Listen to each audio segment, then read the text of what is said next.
Are you ready? Are you freaking ready?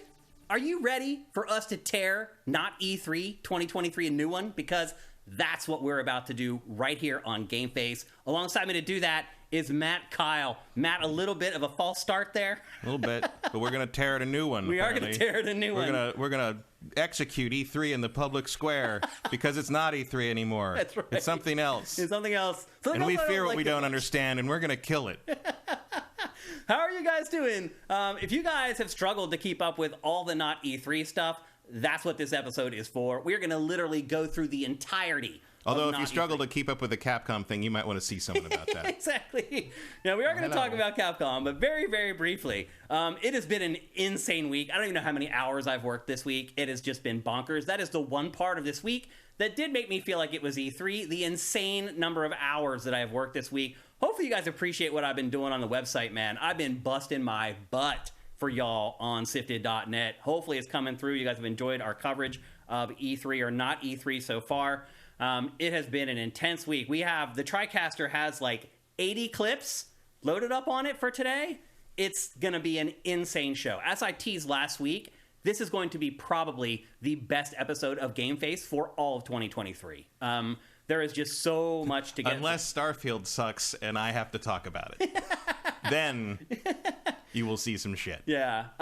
Just before we really get going, just apologies in advance. If we go through some of the games that you guys are really excited about and we go through them real quick, I'm sorry. But there's just so much to get to. We can't spend too much time on one specific game. In fact, Starfield, you just mentioned, we are not going to be able to talk about Starfield the way that we should today. We're going to talk about it, but we're going to spend like 10 minutes on it. Whereas there will be other days. Yes, sure. I think next week's show we'll probably discuss Starfield for a nice little chunk because they just blew it wide open at not E3.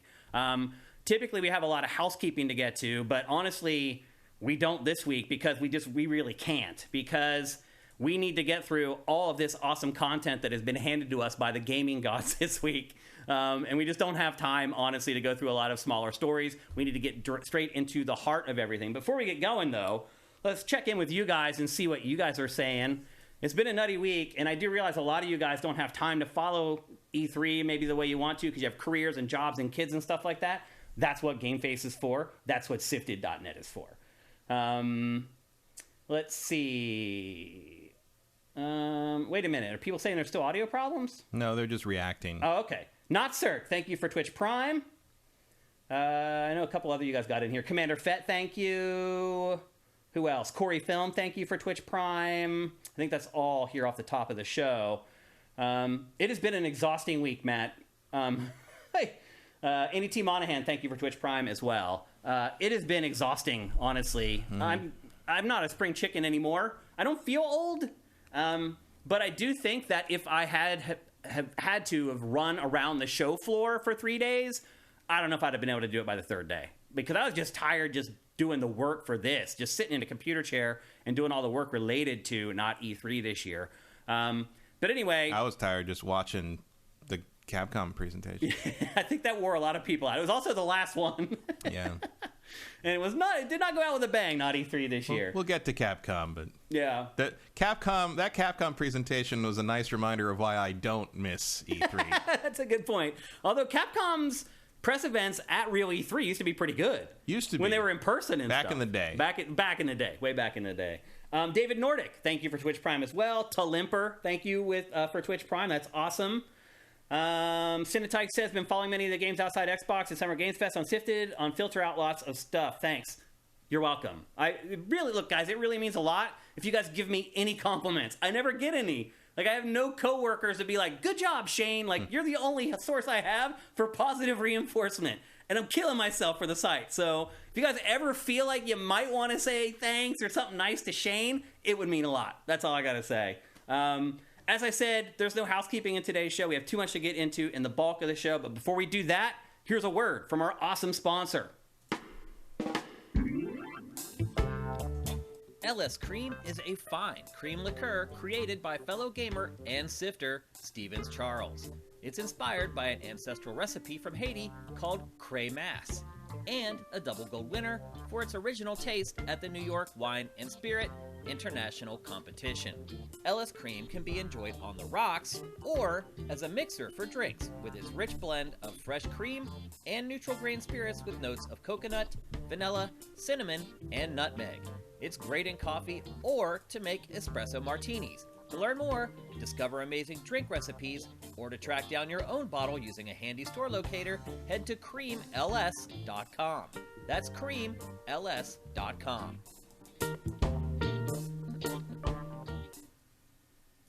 And don't forget, people, we have a brand new URL for you guys to go to. It is creamls.com/sifted. Use that URL if you want to learn about all the awesome recipes for drinks, or you want to learn about the history of LS Cream. And I'll say this, Matt, I mixed up a couple LS Cream drinks the last 4 or 5 days. I get done with work at like 11 or midnight or whatever, and I'd go out to the kitchen, I'd mix up a drink, and then I'd sit on the couch and then try to catch up on everything that happened, because that's really the crazy part is like, all this is happening. I'm just trying to get everything as the press conference is happening. I'm going to like YouTube to their separate channels, trying to find where the trailer that they just showed has popped up. Then I'm curating. I don't get to watch all the stuff while it's happening. So after the day is over, then I sit down with a drink, LS Cream drink, and I would just go to YouTube or just go to Sifted and just start watching stuff. As it's happening, like, I just get the important information. What's the release date? Like, who's the developer? Who's the publisher? Just all the information I need to create the game page so that I can then tag that trailer to the game page and it will live there then for eternity. So I would then have to go and do homework after I worked all day to learn about all the games and all the cool stuff. And overall, Matt, I would say it's been a pretty awesome week. What say you? Yeah, it was some good stuff. I mean, the Xbox thing was probably the highlight of such, but it felt like back when Microsoft had something to show. So I will say this: the only moment, other than the work level, which I've been talking about, the only moment where it really felt like E3 to me was the Xbox press conference. And we're going to obviously get to that, and we'll go through all the games that they talked about. But that was the one press conference where I was overwhelmed by awesome stuff. Well, I should say Xbox felt like good E3, and Capcom felt like bad E3. Yeah, that's a good way to put it. It's like Capcom was, and not just E3. That Capcom was just, oh right, I remember being trapped in every permutation of like a Japanese press conference of like where it's just Konami's were really legendary. Yeah, that just that formula of like, we're gonna drag somebody out to read a scripted thing, tell you to please be excited, and run a clip of the most generic thing we could possibly imagine, and at least one of our trailers will just be an apology because it's not out yet. Yeah, like it hit all the buttons. Yeah. So now that it's over, if there had only been 1 million troops, it would have been better. Now that it's over, one thing I will say is like, it really is crazy how much smaller the industry is. Like, it's bigger than ever as far as the money that it's making, but as far as the number of products are concerned, it's really small. I mean, there's just indie galore. Like, the kind of deluge of indie games the last 3 days was just a lot like of indie stuff, but also like there's more AAA stuff on top of each other, because that's like the only thing anyone makes, because it's the thing that pays off the best if you hit. But that also means that everybody also makes fewer games overall. So it's like they're making fewer games overall, but there's more AAA stuff. And like, I don't think that's true. I think it is. Well, I mean, I think the definition of AAA has changed. Yeah, well, I mean, the things that they're trying to position as AAA. Like, Capcom, I'm sure, internally thinks Exoprimal is AAA. You and I know that it is not. Yeah. But it is positioned in their books as AAA. Yeah, I mean, they're budgeting it that way and giving it marketing. By the way, just so you know, here are my notes for today's episode. Look at this. These are my notes for today's episode. This is the work I've been doing for you people these last, week, getting ready for this. And what I will say, Matt, to my point I was making earlier, is despite this insane amount of notes, the number of games is pretty small. There's a lot of double dipping where something would appear in Jeff's thing or an Xbox thing, and then it would appear also in Ubisoft's thing. Like, it's a lot different. Is it better or is it worse? I think that's open to interpretation. It's easier to do the job now, but I would say this, whereas we used to get a lot of AA games or B-tier games, whatever the heck you want to call them, now we just get a ton of indies.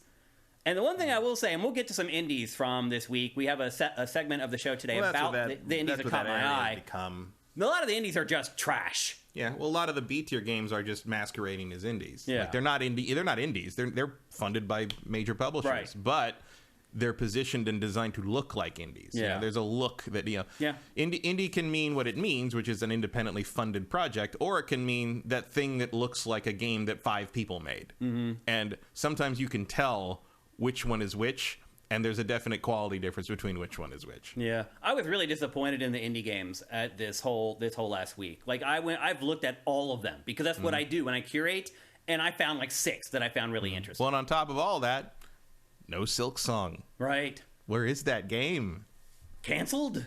It's obviously not canceled, but what the heck, man? I don't know what's going on there. It's pretty bizarre. But anyway, as I said, we have a lot to get to. We can't spend too much time screwing around with our intro, and therefore, it's time to kick things off. It's time to talk about not E3 2023. We are going to go through the press conferences in chronological order. I thought about doing Xbox first, stacking things in the order of interest, but I feel like for people who maybe haven't been paying attention to what's been going on the last week, it's more fruitful for them if we go in the order that everything actually happened. It also makes sense for us as far as trying to tell a story around this, to explain, this debuted here with a trailer, and then later on it showed up here with the first gameplay. So we're going to go chronologically, which means that the first thing we're going to discuss today is Jeff Keighley's Summer Game Fest. Matt, what are your overall impressions of Summer Game Fest? It was 2 hours long. It's no Game Awards. No. I'll be honest, after the Nicolas Cage appearance, I turned it off and just went back and watched the individual stuff later because it was too embarrassing. Let me show you something. Maybe if I can zoom in enough here on my camera so you guys can see it well enough. Let me pop up my camera again really quickly. So here, this is, I don't know how clearly you can see it, but this point of the page and up are what we're actually going to discuss from Summer Game Fest.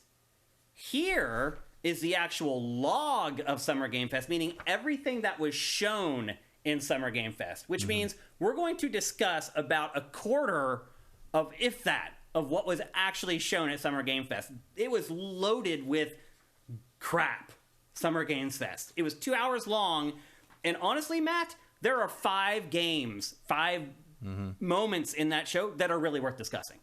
5. I mean, I think the shade Nick Cage threw at Jeff was pretty worth discussing. But... And look, I'm not really blaming Jeff because it's slim pickings.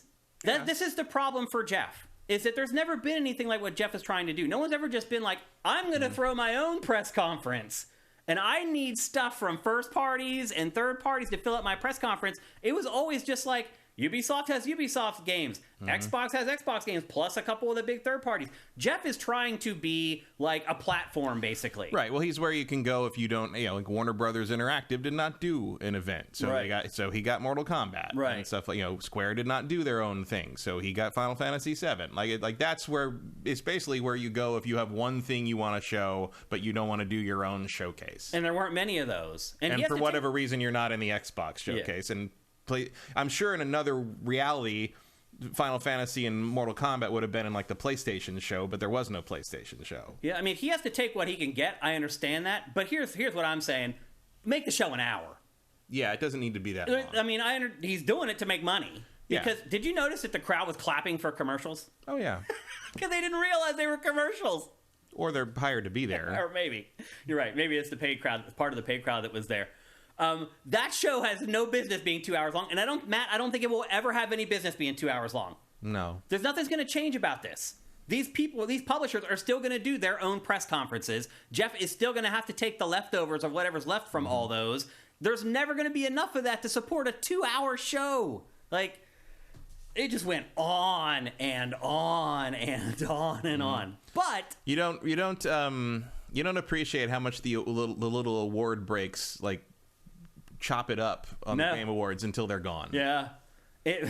Man. And I'm working. It doesn't matter to me whether a game is an indie game or a AAA blockbuster. I still have to do the same amount of work. I still have to grab a bunch of screenshots from it. I still have to create a piece of box art. I have to create the game page, and then I have to curate and publish the trailer, and then tag that trailer to that game page. It doesn't matter what the game is, and it just would not end.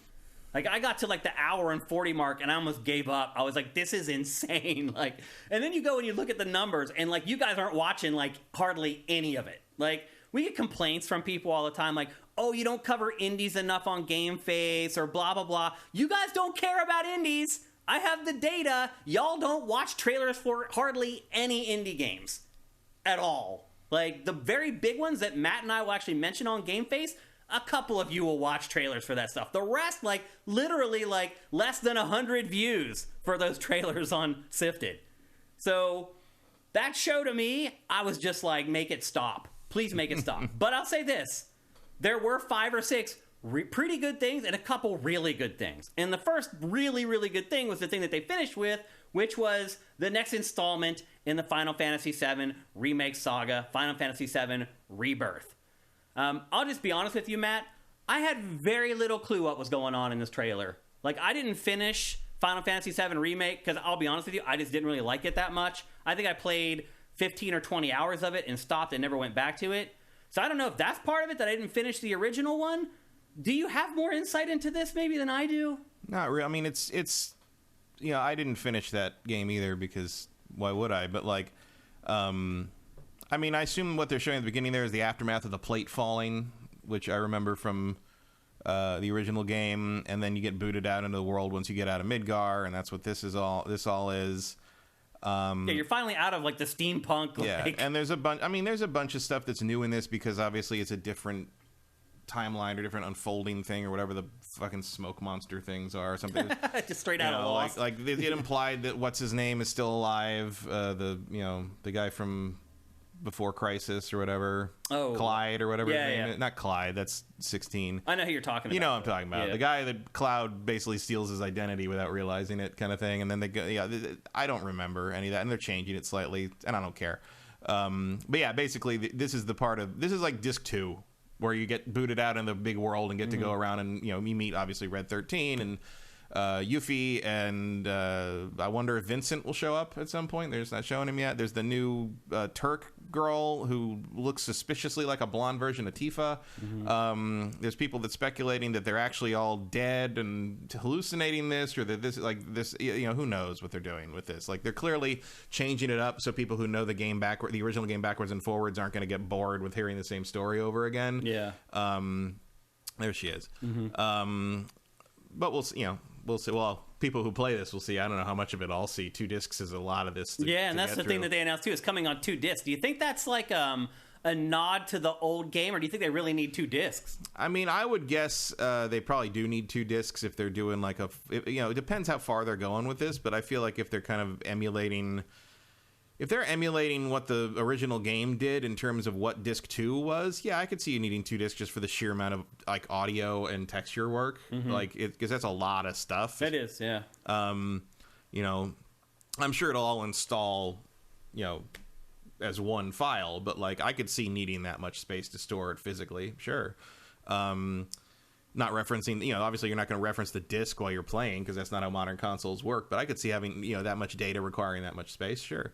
Especially if they intend to kind of emulate it as like I feel like they're trying to make this three installments, like that would track with the number of discs the original game was too. So my guess is there's one more entry after this. And I can see like having to get all that stuff from the middle of the game in there. Yeah, 2 discs even on a modern Blu-ray, that would be about right. Are you excited for this, Matt? No, not even a tiny amount. But I feel like I'm missing out because some people are. But you know what? At least they're getting a little bit. But at least they're getting it. I mean, it's obviously took a while, but at least they're getting it out in a timely manner for the people who do care about it. Yeah, I'm happy for everybody else who's really excited for it. I just, the first remake just did not click with me at all. Like, I'm not like crazy fanboy for Final Fantasy VII in general. So I'm sure that has part to do with my lack of excitement for it. But again, I'm excited for y'all because some of y'all are really, really pumped about it. Like, it's their most anticipated game of all of them. If you were 12 in 1997, it was a watershed moment, I think. What do you think of the combat that they're showing there? It looks about the same. Yeah, it looks pretty much the same as the first remake game. Yeah. I mean, which was okay. Yeah, people seem to like that for whatever reason. So there's no, if it ain't broke. Yeah. That game is coming in early 2024? Said early 2024. We'll see if they stick to that. Yeah, we'll see if it makes it or not. But it seems pretty likely it's next year one way or the other. Yep, so. PS5 exclusive, as you guys probably already know. But yeah, that was a pleasant surprise. I did not, because that show had like dragged for like the last 45 minutes, and he tacked that on at the end. I was like, okay, I don't know if it saved the show, but it certainly helped. But that was a big get. That was probably his biggest get of his press conference, I think. Yeah, I would agree with that. I'm surprised that, like, well, I guess it's PS5 exclusive. What are they going to do? Why? I'm surprised that they didn't have it in the thing in May for PlayStation. Yeah, I don't know. I mean, I wonder what Jeff had to do to finagle that to make sure that maybe he just wasn't ready yet. That could be. Yeah. If that's the case, he got really lucky. Or maybe they weren't sure of even a release window yet. Yeah, that could be too. Things can change over time. Yeah, but that was his biggest get, easily, of Summer Games Fest for sure. Next up, Mortal Kombat 1. We had already got the first trailer for Mortal Kombat 1, and then we get like this big gameplay extravaganza, and then Jeff had it playable at his little kind of warehouse thing that he does afterwards, where people can actually go and play games. And there is just footage of this flooding the internet right now. Like, everybody recorded hours and hours of it, and everyone's doing like fatality montages and all that kind of stuff. And it's all over Sifted too. We've curated a bunch of that stuff if you want to check it out. It's live on the site. Pretty much every permutation and combination that you could of all the information and the content that was in that build is out on the wilds of the internet. Now that we've really been crazy exposed to Mortal Kombat 1, how are you feeling? How do you feel about the cameo characters? I mean, they're a bigger part of the game than I really thought they would be. I mean, it's fine. It's just like assists in the old Capcom versus games. Yeah. Like, it's something they haven't done yet, like, in Mortal Kombat, so why not? I was surprised how long the cameo characters could fight. Yeah, like, I thought they'd just jump in and do like one attack and then jump out, but they actually like jump in there and they seem to have 4 or 5 attacks based on which direction. I was surprised by that. So it's not a half-assed system, obviously, but we'll see. You know what? I mean, Mortal Kombat. You know, NetherRealm's games are kind of notorious for being a little wonky in the balance department at launch. So we'll see. But like, I mean, it looks like Mortal Kombat. Yeah, like cool. Yeah, it doesn't look like the game itself has changed all that much. No, it's other than the cameo characters. Yeah, it's still got that kind of blocky movement feel. You know, robotic. You can see that it still works on sort of a Z and X axis with some diagonals mixed in, sort of thing. It's that you know, I talk about how, you know, Street Fighter feels more fluid, and Mortal Kombat has always felt like it takes place inside squares somehow. And that seems to still be. I mean, it's just sort of how NetherRealm rolls. So I don't expect that to change. I don't need it to change. It's what Mortal Kombat feels like. It's fine. Yeah. Yeah, I mean, I don't want them to completely overhaul Mortal Kombat. I like that it's a fighting franchise. It feels different from other fighting franchises. Yeah, it has its own identity. NetherRealms has a house style. It's fine. It looks better because they've upgraded to Unreal 4, I think. Yeah. Yeah, graphics look great. Yeah. Their character model work is greatly improved. Their animation is greatly improved. They improve every game. Yeah. You go back to like Mortal Kombat 9, and that stuff's rough. Yeah, you're right. The fatalities in this shocked me. Like, I gotta hand it to NetherRealm, man. Somehow every entry, there's at least a couple fatalities where I'm like, oh my gosh, like, it's pretty crazy that they managed to keep coming up with demented new ways to kill human beings. Like, yeah, I mean, they're pretty cool. Like, I mean, I feel like these guys probably watch Terrifier 2 a lot. Yeah, that's a good way to put it. Terrifier 3. Have you watched that movie yet? No. Yeah, I've seen clips of it, but like, I appreciate the artistry there. Terrifier 3 is coming. Is it? Yeah. I mean, I'm not surprised because it's like a building franchise at this point. I don't think they'll ever be in the theaters though. But I mean, I'm sure certain theaters. Right. Yeah, the ones that I don't know if I want to go see that with other people who want to see that. The ones with sticky seats. Yeah. Like places like you would have found like Quentin Tarantino in like 1987. Yeah. Swanland is asking if we're excited for Jean-Claude Van Damme. I mean, I don't really care about that, but like it's nice that they finally got it. I mean, they wanted him to play Johnny Cage in the first game, right? Like, but they couldn't afford him, and so the fact that they finally got Ed Boon got this long-term dream realized is cool. You know? Yeah, overall, I was pretty impressed with what I saw of MK1 throughout the week. It all looks fun. Like that fatality right there bothers me the most for some reason. Well, it's classic. Is that freezing the head and pulling the spine out? But the way that they do it is different in this one. Like, I don't think they ever grabbed the neck and froze the head before they ripped it off. I think he just grabbed it and ripped it. He has done that in the past. Oh, really? Although it obviously wasn't animated that well. But, and sometimes I remember one where he kind of freezes the neck and then pulls it out like kind of sideways. Yeah. Because it pulls out like a frozen body and it's all sort of iced up. That's, I mean, again, I do think they have a lot of anatomy textbooks laying around. Absolutely do. It's clearly done with love. Yeah. And by the way, Mortal Kombat, if you don't know or don't remember, it is coming out on September 19th. So not long to wait for that game. I mean, it's literally just a few months away here. But looking really good. I was impressed with it. And just not that trailer. Again, if you really want to see more of it, there's tons of gameplay, montages, lists, all kinds of content for Mortal Kombat 1 on Sifted right now. Next up, Alan Wake 2. We get to see the first gameplay from Alan Wake 2. And it's not of Alan Wake. It's of the other protagonist. The other character.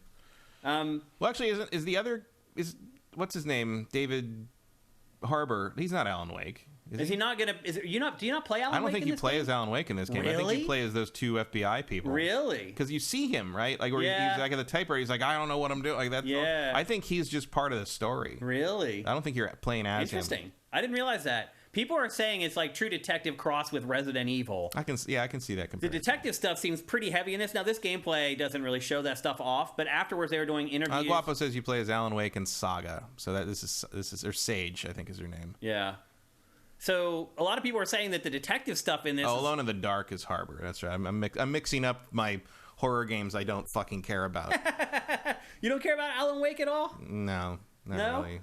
Even though this game isn't really just a straight up like horror shooter. No, the detective stuff doesn't interest you. You show me this, and I'm like, I don't care. Yeah, I mean, it looks nice. It's very pretty, but it just looks like every fucking horror game to me. Yeah. I'm sorry. Like, I don't care. And this the other thing the only real takeaway I have from this is that's a cool. The deer running through the thing is cool. Like, it looks nice. I absolutely know I'm not going to care about playing this game for 1 second. The other thing I will is they need to move this game. Yo, it is going to get buried. I mean, that's the other thing absolutely fucking buried. That's the thing that we learned this week is that October is off. You gotta get. I know it's Halloween. I know that you gotta get this game out of here. You gotta put this thing in Q1 or something. I mean, even November gives it a chance. It's sandwiched between what is it? Like 10 huge games. Yeah, but specifically, it's between. What's its name? Spider-Man the week after, and the week before is like some other huge, like, and Call of Duty's in there somewhere. It's just gonna get complete. Oh, it's a game that nobody's gonna like. I think it's a game that's not gonna be well received. I can't remember what it is, but it's gonna get drown out. October is insane. Assassin's Creed Mirage. That's what Guapo got. I mean, there's literally like 10 big games in October, big ones. Yeah, you're never gonna make any. And then people's like, oh, it's a different audience. Like, they're not hoping for a different niche audience. They want this game to be a hit. Well, there's also five big horror games launching in October. Like, October is when they launch horror games for Halloween. Like, yeah, I very strongly believe that for the good of this game, you got to get it out of that release window. That's not gonna happen, but probably not. But like. I mean, it's just gonna, the thing's gonna get buried, and no one's gonna notice, and you're never gonna get an Alan Wake 3. Sneaky says Forza, Spidey, and Alan Wake all in the same week. Yep, it's ridiculous. That's 1 week. And guess how many people are gonna pick this over those? No, Very few. Hardly any. Yeah, I mean, you're right. Like, it should be moved to November or even December. Now, December it gets dicey because then you can't be considered for the Game Awards at a certain time. So I know some publishers want to stay away from December if they can. If you're making release date decisions based on the Game Awards, you're already lost at that point. That's a good point, come on. actually. Nobody's going to do that. Yeah, I mean, I was a little underwhelmed by this first gameplay of Alan Wake. It wasn't bad. It just wasn't really striking to me. It didn't really stand out. I agree with you. It looked kind of like generic survival horror game a little bit in that clip. But all the interviews and the information that's come out since, again, makes it sound like there's a lot more to the detective stuff in it than there is sort of the combat. It almost sounds like a split like 50-50 between the two. So that should maybe give it at least a little bit of a different angle from some of the other horror shooters. But you'll never know that just looking at it. Yeah, it looks especially like that demo in particular. Yeah, it looks like they show that else. one scene of like looking in the freezer, and like that's pretty much all they give you there. So again, Alan Wake is coming out on October 17th. It's going to be an awesome month for video game releases. Next up, probably the biggest announcement, I would say, from Jeff Keighley's Summer Game Fest presentation, and that is the release date for Marvel's Spider-Man 2. It is coming out October 20th. Again, 3 days after Alan Wake. Probably I would say the biggest announcement, other than maybe finding out that Rebirth is coming early next year. I mean, Rebirth is probably the most impactful trailer, because obviously there was no new Spidey footage or anything. Yeah.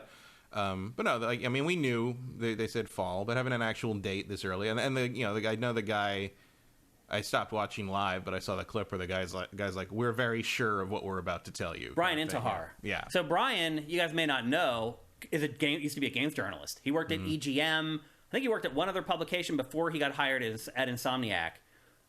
So he comes from our ilk, and he's done an amazing job over there. And one thing I didn't know, and maybe you do or don't, Pactor, on today's episode that went live this morning, shot yesterday, by the way, episode already live this morning, just putting it out there, he mentions that Ted Price lives in Tennessee. Mm-hmm. I did not know that. Did you? I did, but I don't know why I knew that. The last time I saw him at Pactor's party, that's now been 4 years now, which is insane to think about. But he was talking about his house in L.A. Yeah, I think he moved during the pandemic. He must have. Yeah. I was surprised. But Pac brought up something. And it was in response to why E3 matters, even though the industry is still doing well. And what he said is, like, if you have a normal E3, Ted Price comes.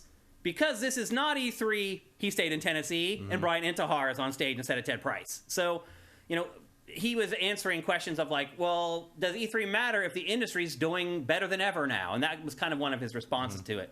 Another response that he had I will argue that like the amount of money it would cost to put on E3 and also to fly Ted Price to LA, is that going to pay off in terms of extra sales for Spidey in the end? No, it's not going to affect anything. Well, the other angle that he had on that was that gaming stocks are in the toilet. And that E3, almost every year after E3, gaming stocks shoot up. And they haven't had anything. Like, they haven't had a bump like that in 4 years. And so, like, stocks that were at, like EA stock was at 175 4 years ago. Now it's at, like, 120. And all the stocks are like that. They've just slowly shrunk because the investors are the ones who watch E3. They don't watch the showcases and the directs and all that. They watch E3. And so they need to get excited to invest. If there's no E3 with the big, spectacle of it all, they don't know what's going on. They don't get excited. They don't invest. So anyway, go watch that episode of Pactor Factory. He provides a bunch of different angles on it that I had never thought about anyway. But probably the biggest announcement of Summer Game Fest. Well, and if you're not a shareholder, none of that should really matter to you. But yeah, but the money from the shareholders is what puts the money in the coffer to make more games and on and on. They seem to be doing all right. But see, that's we're not going to get into that. Anyway, watch Pactor Factor. He has some different answers for that stuff. But anyway, this is probably the biggest announcement. It is coming out on October 20th. Next up, Prince of Persia.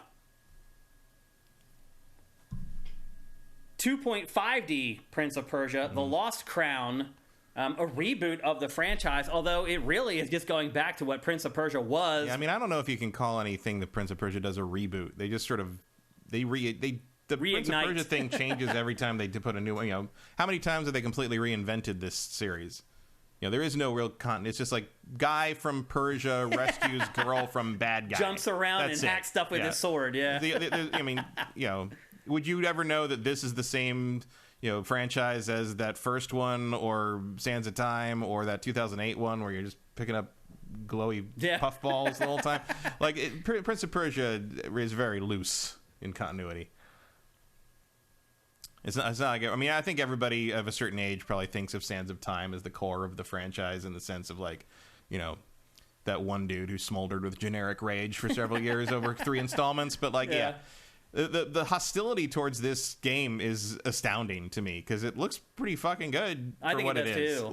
It looks like a really cool reinvention of Prince of Persia, like classic style. But if you're waiting for Sands of Time remake, I guess it's disappointing, but I think a lot of people see side scroller and the first thing they think of is indie. And I understand that because a lot of indie games are side scrolling games, but this game goes beyond that. Like you can tell that this was made with a big budget. Oh, yeah. This isn't just like, we put 10 guys on the new Prince of Persia game. This is the team that did Rayman Legends and Rayman Origins, which are amazing. Two of the best 2.5D things ever. Yep. So I'm okay.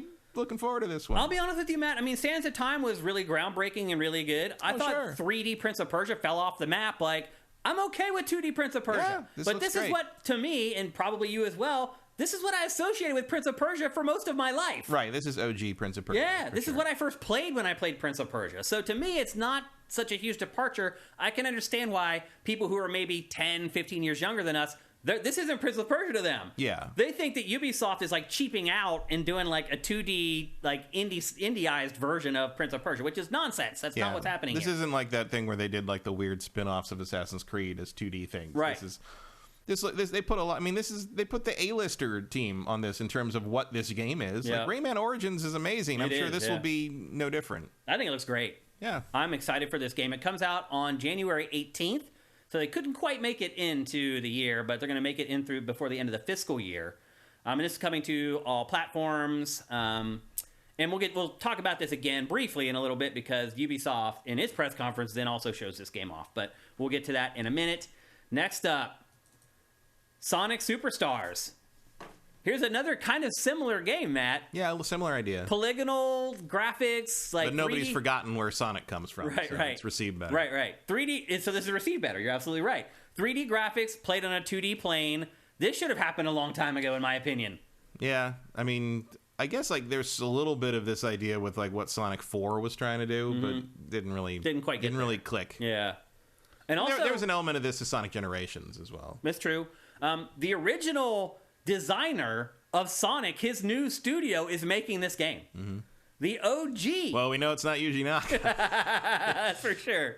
Maybe, I don't know. You can do a lot from prison these days. I think they have like computer monitors. Yeah, maybe we get a we could get a central yard zone or something. Going back to solitary confinement zone. We got a whole prison Sonic version. Going back to Prince of Persia, the Big Smoke 82 asked, "Do you not think it looks like Metroid Dread?" Yeah, a little bit, but without the annoying parts of Metroid Dread, in my opinion. Yeah, I don't really use Metroid Dread as a scale for anything except disappointment. Yeah, and also another thing that they're doing with this game, they're not going to include the green zone in this. Is that sacrilege? It kind of is. I mean, it's a break from tradition, but at the same time, I mean, this kind of looks like it. Yeah. How many times do you need a green zone to start with? Like, we know. Every time, Matt. We know. Also, every time. Every musical theme for every green zone after the original has been a disappointment anyway. So just get to the meat. Just go. I always feel like green zone is the benchmark. Like it's the thing that's the same in every Sonic game, so you can always compare like the graphics. Well, it's the warm up. It's the departure from normalcy. It's kind of like this is where Sonic usually lives, and now he's got to leave home and go into the wilds or into the city, and this but the cities that I guess people never really considered who lives there, because when humans showed up in Sonic Adventure, everyone's like, what the hell? I'm like, who did you think lived in all these fucking metropolises he's running around in? Like, was it just like hedgehogs? Like, I don't... Swanland says the code dev of Sonic has a terrible track record, unfortunately. I mean, I think he's been gone for like forever. Like, I don't think he's been doing much. But he's been periodically involved with stuff, but nobody involved with Sonic has a great track record. Yeah, I mean, his current studio has not exactly built a ton of hits. So. I will say this game looks a little slow. Yeah, the speed isn't quite there. You're right. I don't think it's moving as fast as maybe people might prefer. Maybe for older people like me, it might be good. Yeah, I don't know. I still don't think my reflexes have deteriorated all that much, luckily. I'm definitely not the way I was when I was 20, but no, I can still hang in Call of Duty. Judging by my success online with Street Fighter, I'm still doing all right. Yeah. It's really more my patience to deal with level design that has decreased. I'd agree with that. I definitely agree with that. So anyway, that's Sonic Superstars. That is coming fall of this year, and it's coming to pretty much every platform, but it's coming out before the end of the year, so that's pretty big surprise that they're showing it now and it's coming out soon. That's kind of a recurring theme, actually, throughout this week. It's been a lot of the games that they're showing are actually coming in the next 6 to 8 months, which is, I think, a good reprieve from the old E3 where you get a trailer and the game wouldn't come out for like 5 years or something like that. So good to see that at least these have tenuous release dates and that there's a chance of them hitting those dates in the near future. And then from here, those are the big games from Summer Games Fest. That's pretty much it. 1, 2, 3, 4, 5, 6. That's it. In 2 hours. I'm trying to think of what else I saw on there. Oh, we've got more. There's more we're going to talk about. But I'm just saying, this is the cutoff where the big stuff ends for Summer Games Fest. Next, we're going to talk about a game from John Carpenter. John Carpenter's Toxic Commando, which is basically just another Left 4 Dead clone. Mm-hmm. Do we need more of these? Nope. I mean, we've got like 4 or 5 franchises like this at this point. There's World War Z, there's Left 4 Dead, there's Back 4 Blood. There's this. I didn't even like register this. Well, it registered for me because John Carpenter. I'm a huge fan. I am not. So Really? I think The Thing is one of the greatest horror movies ever made, and that's probably about where my use for John Carpenter ends. I mean, respect for Halloween for basically creating the slasher genre as we know it, but like I don't think he's a particularly good filmmaker overall. Yeah. I have not been able to sit through Escape from New York or Big Trouble in Little China in this century. I did see Escape from LA at a birthday party like a year or so ago, and that movie sucks. Yeah. I don't like his music I like his music individually as music. I do not like it as soundtracks to his movies. I think Escape from New York's like synth What about soundtrack Halloween? is incredibly weak. I don't think Halloween is all that great either. The music, I mean. No. You don't like Halloween's music? I like the theme song, but I do not like that kind of just music from the Hearts of Space synth bullshit that goes. It just doesn't. It's just one dirge after another. It's just nonsense to me. So yeah, John Carpenter, not a big draw for me. Respect to the man for what he's accomplished, but it's not for me. I think There's a lot of zombies right there. I think the fact that Kojima seems to aspire to be John Carpenter as his like high bar of film work is hilarious. That is pretty funny, actually. And the fact that he can't even get to that is pretty funny. Yeah. But no, I don't. I mean, and also like John Carpenter is just here as sort of a spokesperson. T. Monahan says already looks better than Redfall. Fair. Well, yeah, Fair. I mean, yeah, sure. Follow Nick says it gives me State of Decay vibes. Okay. I mean, it's a cooperative zombie shooter where there's millions of zombies. I mean, that's Left 4 Dead, that's World War Z, but maybe there's a tinge of some other stuff in there. I'm not particularly excited for this. I'm not saying I am. I'm just saying this is the level of stuff that was in this 2-hour show. And we talked about it for like 20 minutes, and this is where we're at already. I gotta say, at this point, one thing I did learn over the course of all these presentations is the instant you start showing me some kind of one of these game as a service things, I am out the door. You zone out. Yeah, I don't. None of this stuff looks. It all looks the same. You can see the strings and the formula every single time. Just apparently we're gonna. Which means about half we're of gonna chew my hair now. Look at Luna. This is just. Hello. He's really friendly today. Which means about half of the games that you've seen over the last week have not interested you, Matt. There's a lot of games as a service. There were a lot of breaks to make a sandwich, let me tell you that. Absolutely. And now we're getting into the really small stuff. Like next up, Lies of P, which there's a demo out now, which I'm going to play here in the next day or two, and we'll talk about it on next week's show. I downloaded the demos for this in Final Fantasy 16, but I have not gotten around to playing them. We'll talk about both of those games on next week's episode, and then the week after that, we'll probably be reviewing Final Fantasy 16. The cool thing about the Final Fantasy 16 demo, by the way, is that your save does carry over to the final game. Yes. Which is nice. Which is why I downloaded it all. Yeah. So. The Lies of P demo, a lot of people are comparing it to Bloodborne. Yeah, I mean, I see that comparison. Yeah. Sure. It seems like everything I saw on social media about it was like, Bloodborne, Bloodborne, Bloodborne. I mean, it always looked like it was taking aesthetic cues from it, but even the trailer here, you're like, oh, okay, yeah, you're just doing Bloodborne 2. Yeah, basically. With Pinocchio. It's so weird that they chose that IP, I think, but whatever. I mean, this is not super far off the original book. Yeah. The original, what's his cult? Pretty dark. I can't remember the Italian guy's name who wrote it, but like, yeah, I remember. I loved Pinocchio when I was a kid, the Disney movie. Mm-hmm. So my aunt, who was into the Jiminy classic, Cricket was the my classic favorite. books and the great books kind of thing. She gave me for Christmas like a really nice hardcover like illustrated version of the original story. And you read that thing and it's just like, oh my god, it's a horror story. Yeah. Like he's a monster. Like he just is kicking people and like he's horrible. It's all horrible. And so like this is very on brand for the original story. But again, there's a demo out there if you want to give it a go. It comes out pretty soon as well, so not much longer to wait for the final game. Did they give an actual day? Yes, this is actually the release date trailer, and I did not write it down. I have every other freaking release date but this one. It's about to happen because I remember that shark. No, I cut it off. Oh, you cut it off? Yeah, I always edit out the garbage at the end of trailers for B-roll, unfortunately. But that was actually the release date trailer. If looking at my notes, it's the only game I don't have the release date for. And it's the only one you're probably going to ask about the release date There for. we are. What is it? Oh, I said there we are in the sense of like, that's the one thing I'm going to ask about. It's funny. But it is coming pretty soon. It's coming before the end of the year. Next up, Like a Dragon Gaiden. The man who erased his name. Yeah. And this is...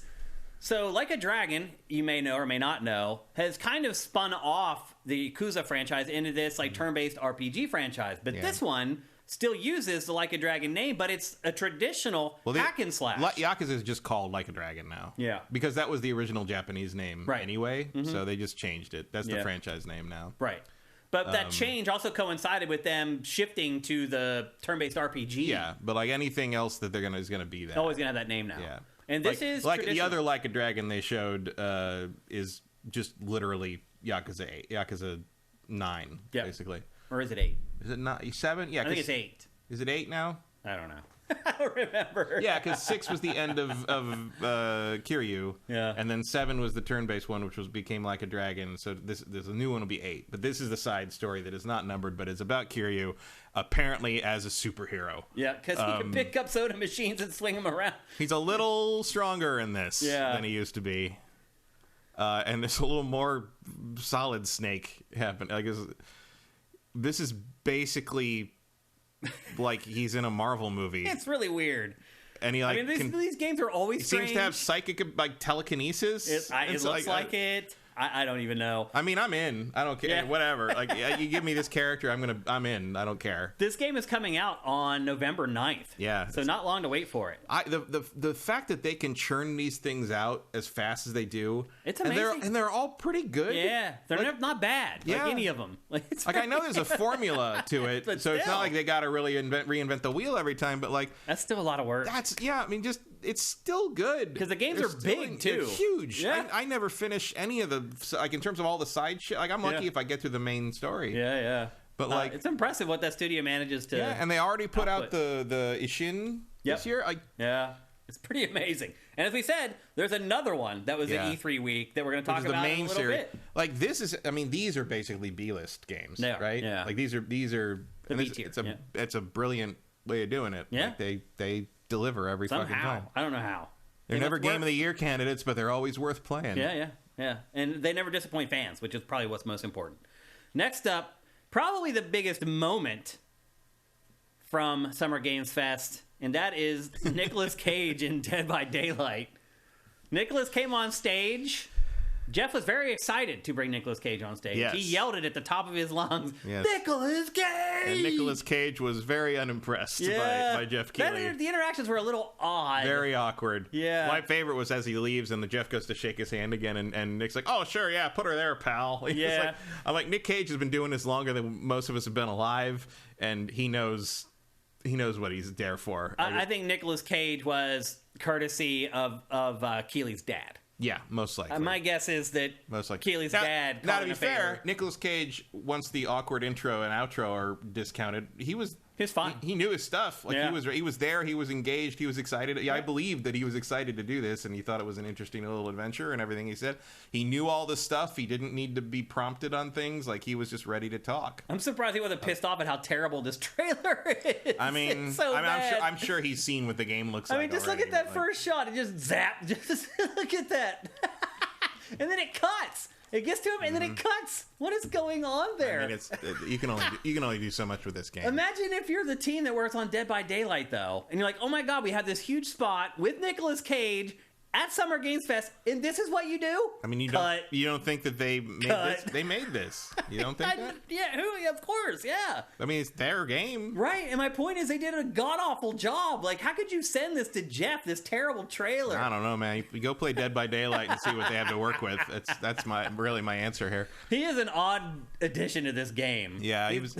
I mean, it's fun. It's fine. He was just in that vampire movie that bombed, right? Renfield? Yeah, that's probably why he's pretty good. No, he's been in a bunch of horror stuff. Really? He's a horror fixture at this point. Yeah. What's another big horror movie? Color Out of Space, Mandy. Like, there's a bunch of... I don't know any of those. Color Out of Space and Mandy are great. Really? Yeah, he's been in a bunch of good horror stuff. I've never seen a single good horror movie with him. Oh, yeah. Wow. Oh, yeah. I don't know how I missed that. Interesting. Go check out Nick's horror stuff. He's been in some good shit. Wow, I like him generally. Like I love a lot of his films. I've just never seen him in good horror stuff. And it's fun. I cannot imagine you wouldn't like Mandy. Yeah. But also, like, I mean, the fact that he plays himself as showing up for a movie and then being stuck, like, that's very him. Mm-hmm. It also ties into his unbearable weight of limitless talent or whatever that thing he did. Yeah. Was sort of a pseudo biopic thing of himself. That's right. He's a strange guy. Yeah, it's very quirky. Very funny. Yeah.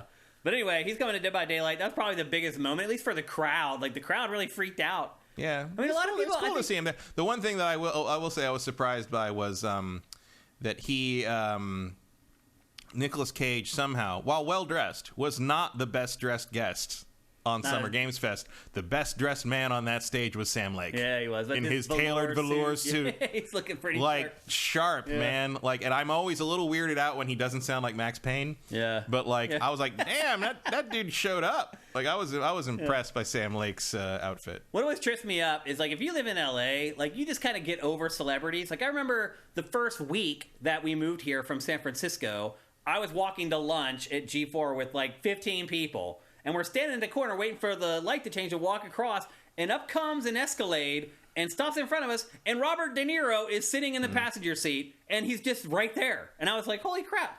And then just over time, you just see celebrities all the time. They're not a big deal. But then I watch stuff like this, and you see people who don't normally see celebrities when they realize they're in the same room with the celebrity, and they lose their minds. Yeah, it's really it's crazy. Very fun. My Nicolas Cage encounter was at the Magic Castle. We were in the Close-Up Gallery, which is a tiny, tiny theater where they do magic. It's about 28 seats, very small. And I was halfway through the show, and the guy uncovered a coin matrix thing with a card. And from down the row, 5 seats to my left, I just hear, "It was under there the whole time." And I'm like, what? Who the fuck is it? And I look over, and it's Nicolas Cage. And he's like, "Oh, sorry." He was just so excited. Yeah. He loves magic, and he was so excited. And every time he'd do a trick, he'd be like, "Oh." It was the most adorable thing, really. And my other great thing was when at one point his date was done with her white wine, so he just took it, poured it in his red wine, and kept drinking. And I'm just like, not let it go to waste. There you go. That's a way to make a rosé. Why not? That's funny. But I texted my friend who worked at the Magic Castle at the time, and I'm just like, dude, Nicolas Cage was just yelling stuff in the thing. He's like, oh man, we've had to tell him to. He's like, but no one wants to kick him out or anything because he loves it so much. Yeah. He loves it. That was my Nicolas Cage encounter, and he was. It was just. It wasn't a problem. It was just oh, look how excited he is.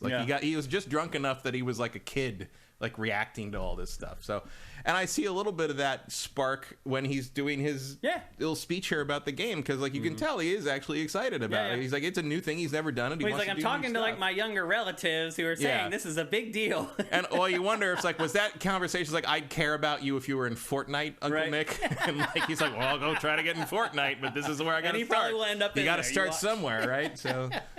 So anyway, moving on. Next, there was a Twisted Metal TV show trailer, or actually just a clip from the show. And oh lordy, Matt. Oh lordy, does that show look bad? The Twisted Metal thing? Oh my god. Because we'll get a copyright flag, but... That is unironically one of the worst things I have ever seen. I mean, it looked like literally some of the stuff we shot for X-Play. Yeah. It was awful. Awful. Literally, the costuming and everything, just X-Play level. It's like Anthony Mackie, time to get a new agent. Yeah. Kind of bad. And it was somebody it was almost like someone just showed Will Arnett the script and wouldn't let him know any context. Just read the lines and we're done. One take, so go. Bad. And it's it says something that your first clip even involves Anthony Mackie saying, "Can we take this back to the cars?" Yeah. I'm like, yeah, I would like to see what the fucking cars are about. Isn't that what this is? Why did they show this very narrative heavy scene? It's embarrassing. It was scene. so bad. Just awful. Whoever's running that show needs to be fired. Very, very poor choices. I mean, I always knew a Twisted Metal series was a bad idea. Yeah. But oh my god, I was not ready. They have pulled the rabbit out of the hat a couple times on some of this IP. Where I'm like, how the hell will they ever make it decent? And it's maybe not good, but it's not embarrassing. That was embarrassing. Oh yeah. The Twisted Metal clip was embarrassing. Unbelievable. And then the final thing worth mentioning from Jeff Keighley's Summer Game Fest presentation is new Fortnite stuff, which actually is a pretty big get. I don't know. You would think maybe Xbox might want to run this, but actually looking at the rundown from Xbox, no, it had no chance in hell of making it. But Keighley showed off a bunch of new stuff, Transformers. And Keighley's got a good relationship with Epic. So. Yeah, we do too, because we worked with a lot of people who work in the media department there. They Transformers, and does this make you play Fortnite now? No, come on. I was kidding. Yeah. And then this is it. That's 2 hours of Keighley's thing. Well, I also like the Space Marine thing, or was that in the... Oh, the co-op. Yeah. That was like a 30-second clip. Yeah. It was like, But it did look good. It was nice to see it. Yeah, that game looks good, actually. It does. It really does. But that's probably that was on the fringe of being mentioned for us today, and that's pretty much I mean, what is there to say other than what you just said? right, and that's why it wasn't in the show. Just like, co-op, cool, 3-player co-op. Looks nice. Graphics look good. Have a release Next. date? No? All right. Yeah. I don't think that's coming this year. I do. You do? Yeah. I think they announced a release date. Did they? Yeah. It's for like August or something. Was it? I don't remember that. I thought for sure. I think it's coming. I think it's going to make it. Because I've been keeping an eye on it, obviously. Because that's probably what's going to determine who wins our fantasy. Yeah, league. like if that makes it or not is basically whether my my fantasy team Has lives a or chance. dies. Yeah. Yeah, so I've been keeping an eye. There was I I don't think it's remember. coming. I didn't think there was a release date on that. I thought they just said fall or whatever. I don't remember any information on that. I mean, the fact that they're showing a co-op trailer, pretty good sign. Yeah. They're showing a co-op trailer in June. Like, I think you're... Yeah, I hope so. Yep. Did they show? Otherwise, And then they did they did a little Baldur's Gate thing. Yeah, they're going back to Baldur's Gate. Yeah. Where they actually showed Baldur's Gate. Yeah. Which apparently they said that they hadn't been back to in like 20 years or something. Yeah, Baldur's Gate. I don't think that's not even in the early access because it's part of Act 2. Like, basically, I think the early access is like the first act and it ends as you get to Baldur's Gate. So I think that's the first time we've seen what it looks like in the game. Yeah. But you can see why I didn't include that in our discussion. That's pretty low hanging fruit. So yeah, what we just talked about, that was the big stuff, mostly big stuff from Summer Games Fest. What kind of a letter grade are you giving Keeley's show? I'm gonna give it like a D. Was not. Yeah. If he had cut it down to an hour and plucked the best indies and the big stuff that he had, it would have been much better. Yeah, I think if you just watched the trailers of the games you mentioned there, you did better. Yeah. Oh, you did. If you just went to Sifted, and because it's 2 hours again, of crap. a minute after any of these trailers showed in any of these press conferences, they were there on Sifted for you to watch a la carte if you wanted to.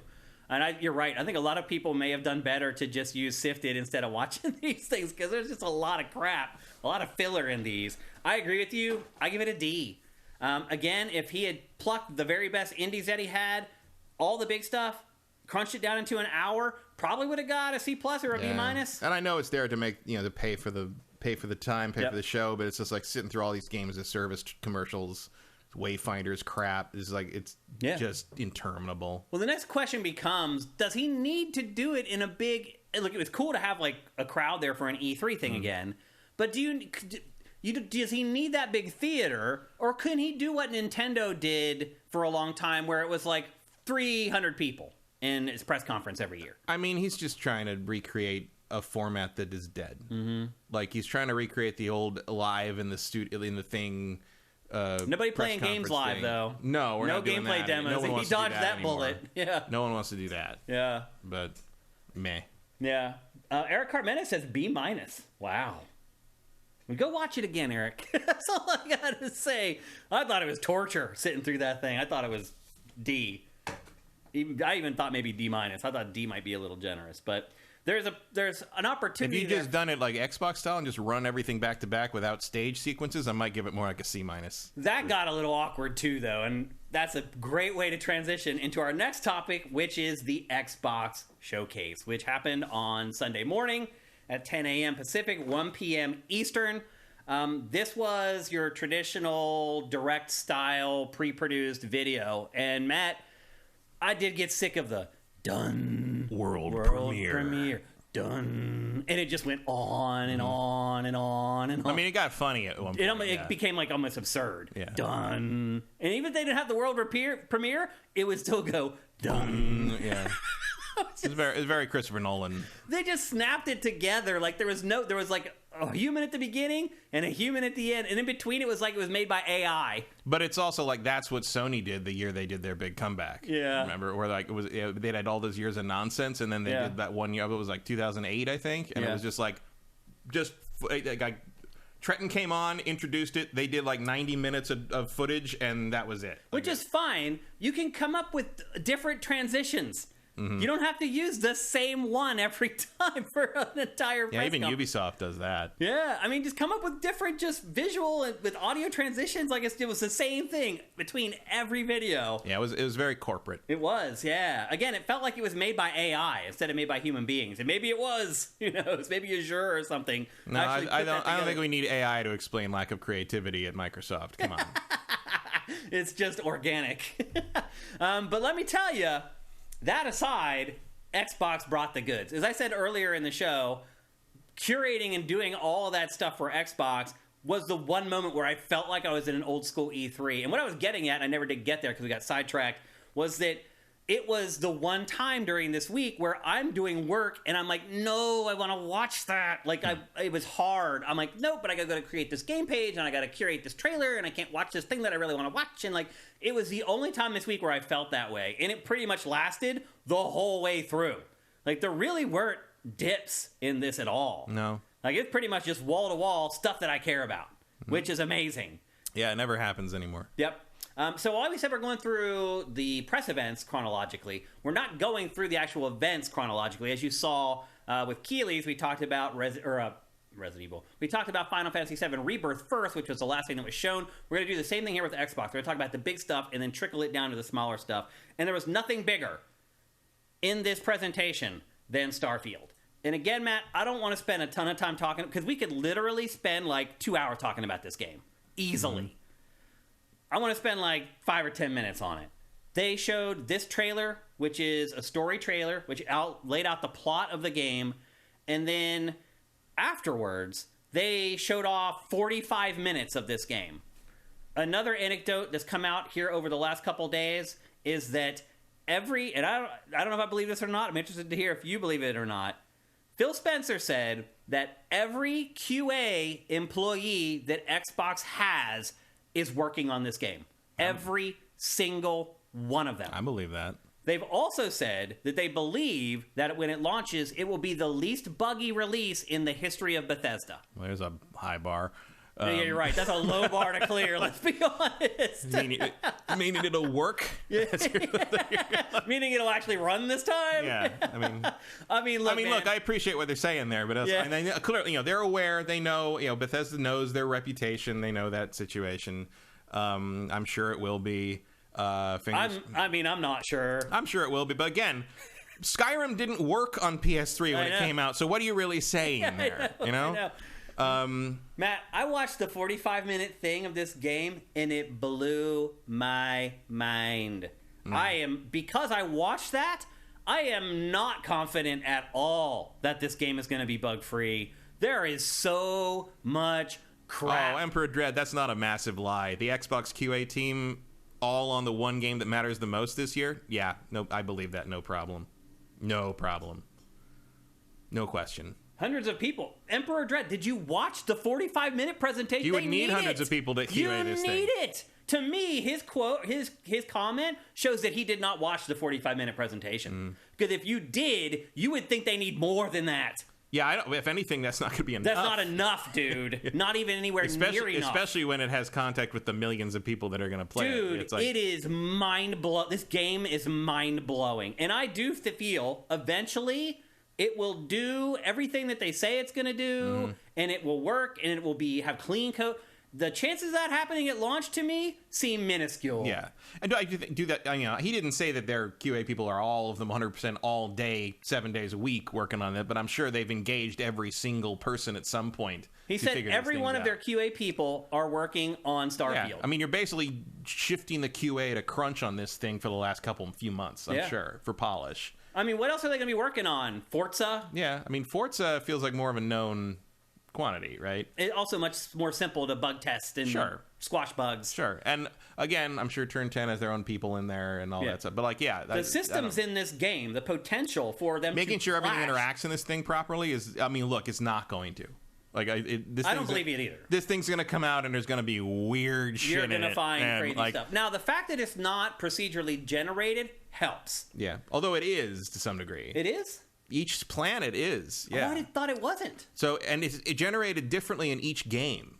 Really? So if I land on one particular planet, I'm going to have different stuff on that moon or whatever than you do. Really? Yeah, they said that. I thought that they said that. everything. They built everything, but those hand-built things get populated on a randomized world. I missed that in the presentation. They talk about that about like 2/3 of the way through. How there's handcrafted stuff, but the game is drawing from like a bank of that to sort of build these different planets. Interesting. And you and I will have a different experience on the same planet in each of Although our I think games. your starting planet is going to be the same for everybody. It's like the what is cities. it called? Old Atlantis or something like And that? like all the cities, and those are all clearly fixed things. Yeah. But they're talking about like the random, weird, If you're just venturing out, uninhabited you find places. a moon somewhere. Yeah. Interesting. I missed that somehow.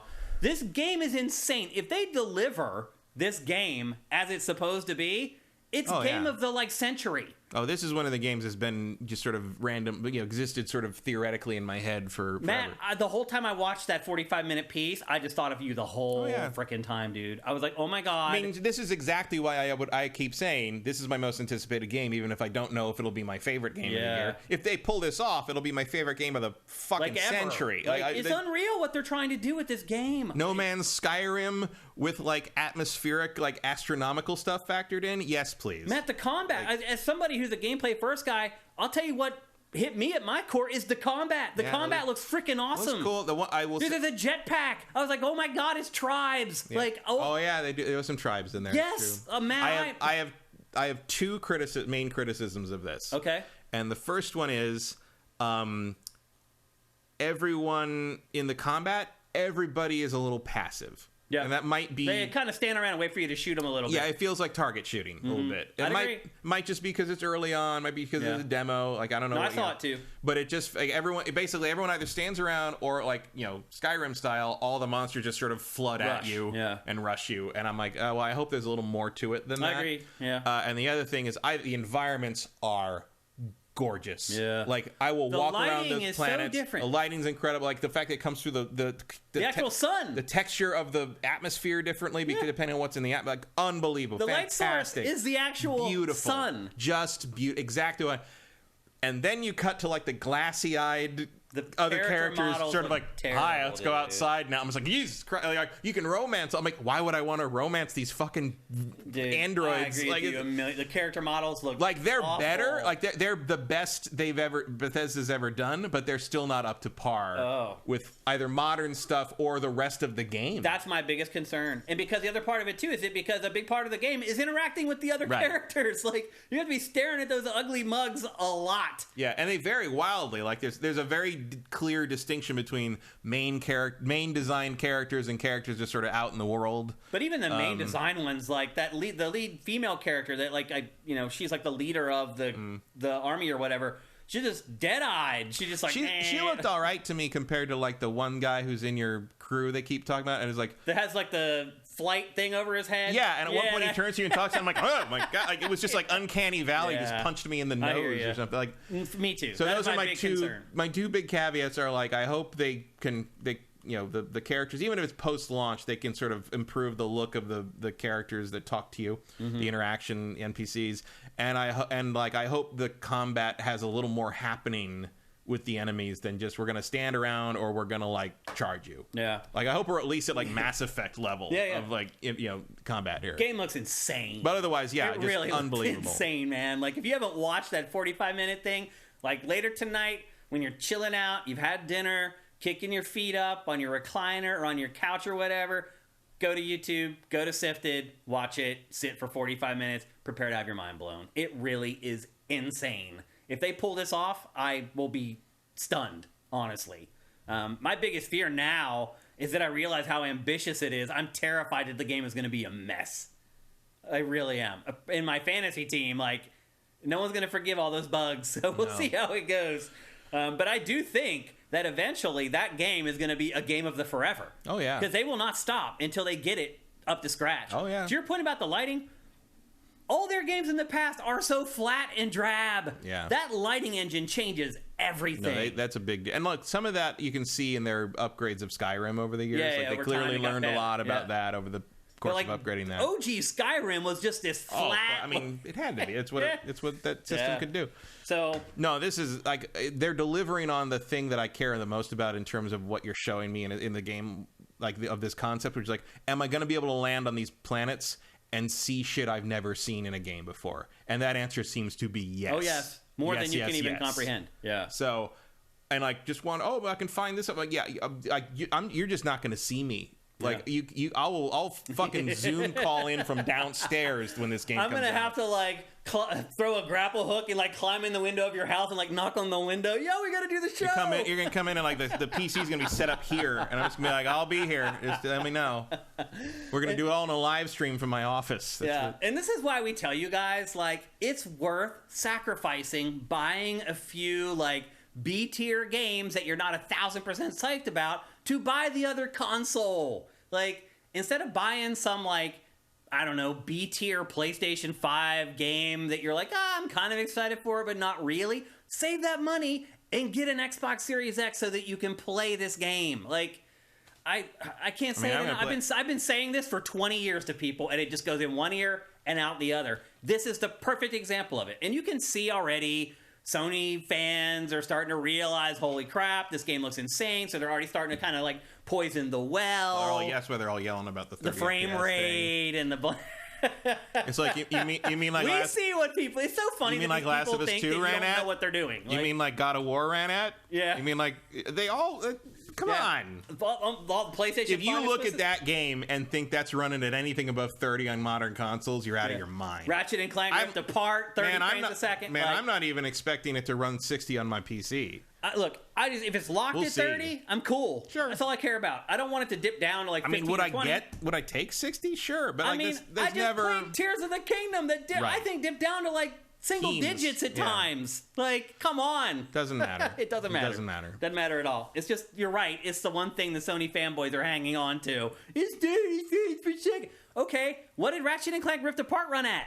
30 frames per second. Like, it's nothing. So, game looks awesome. And we're probably going to talk about it in depth in next week's episode because there's so much to discuss. We could do the whole rest of the show just on Starfield. But amazing game, amazing debut. One smaller thing that they did show for it was the controller. Yeah, Ratchet did have a 60 mode. Did it? It did. At launch? I don't know about launch, but it had a 60 mode. I don't know if it did. All its trailers are 30 frames. I'm thinking about it, and I played that game at 60. All its trailers are 30 frames per second. No, it definitely had a 60 mode at some point. Maybe it was added later, but it definitely had a 60 mode. Interesting. I knew that you could choose performance and quality. Yeah, that was the difference. Same with Miles Morales. Yeah. There was a 60 mode performance and a 30 mode quality, and then later they added like the midpoint version, and they did it to Spider-Man Remastered too, where there was I think they did the same thing to Ratchet, where you could it was a ray tracing light mode that ran at 60. Oh, it was like a midpoint. Gotcha. But that was post launch. I don't remember if Ratchet launched with that because Ratchet was later.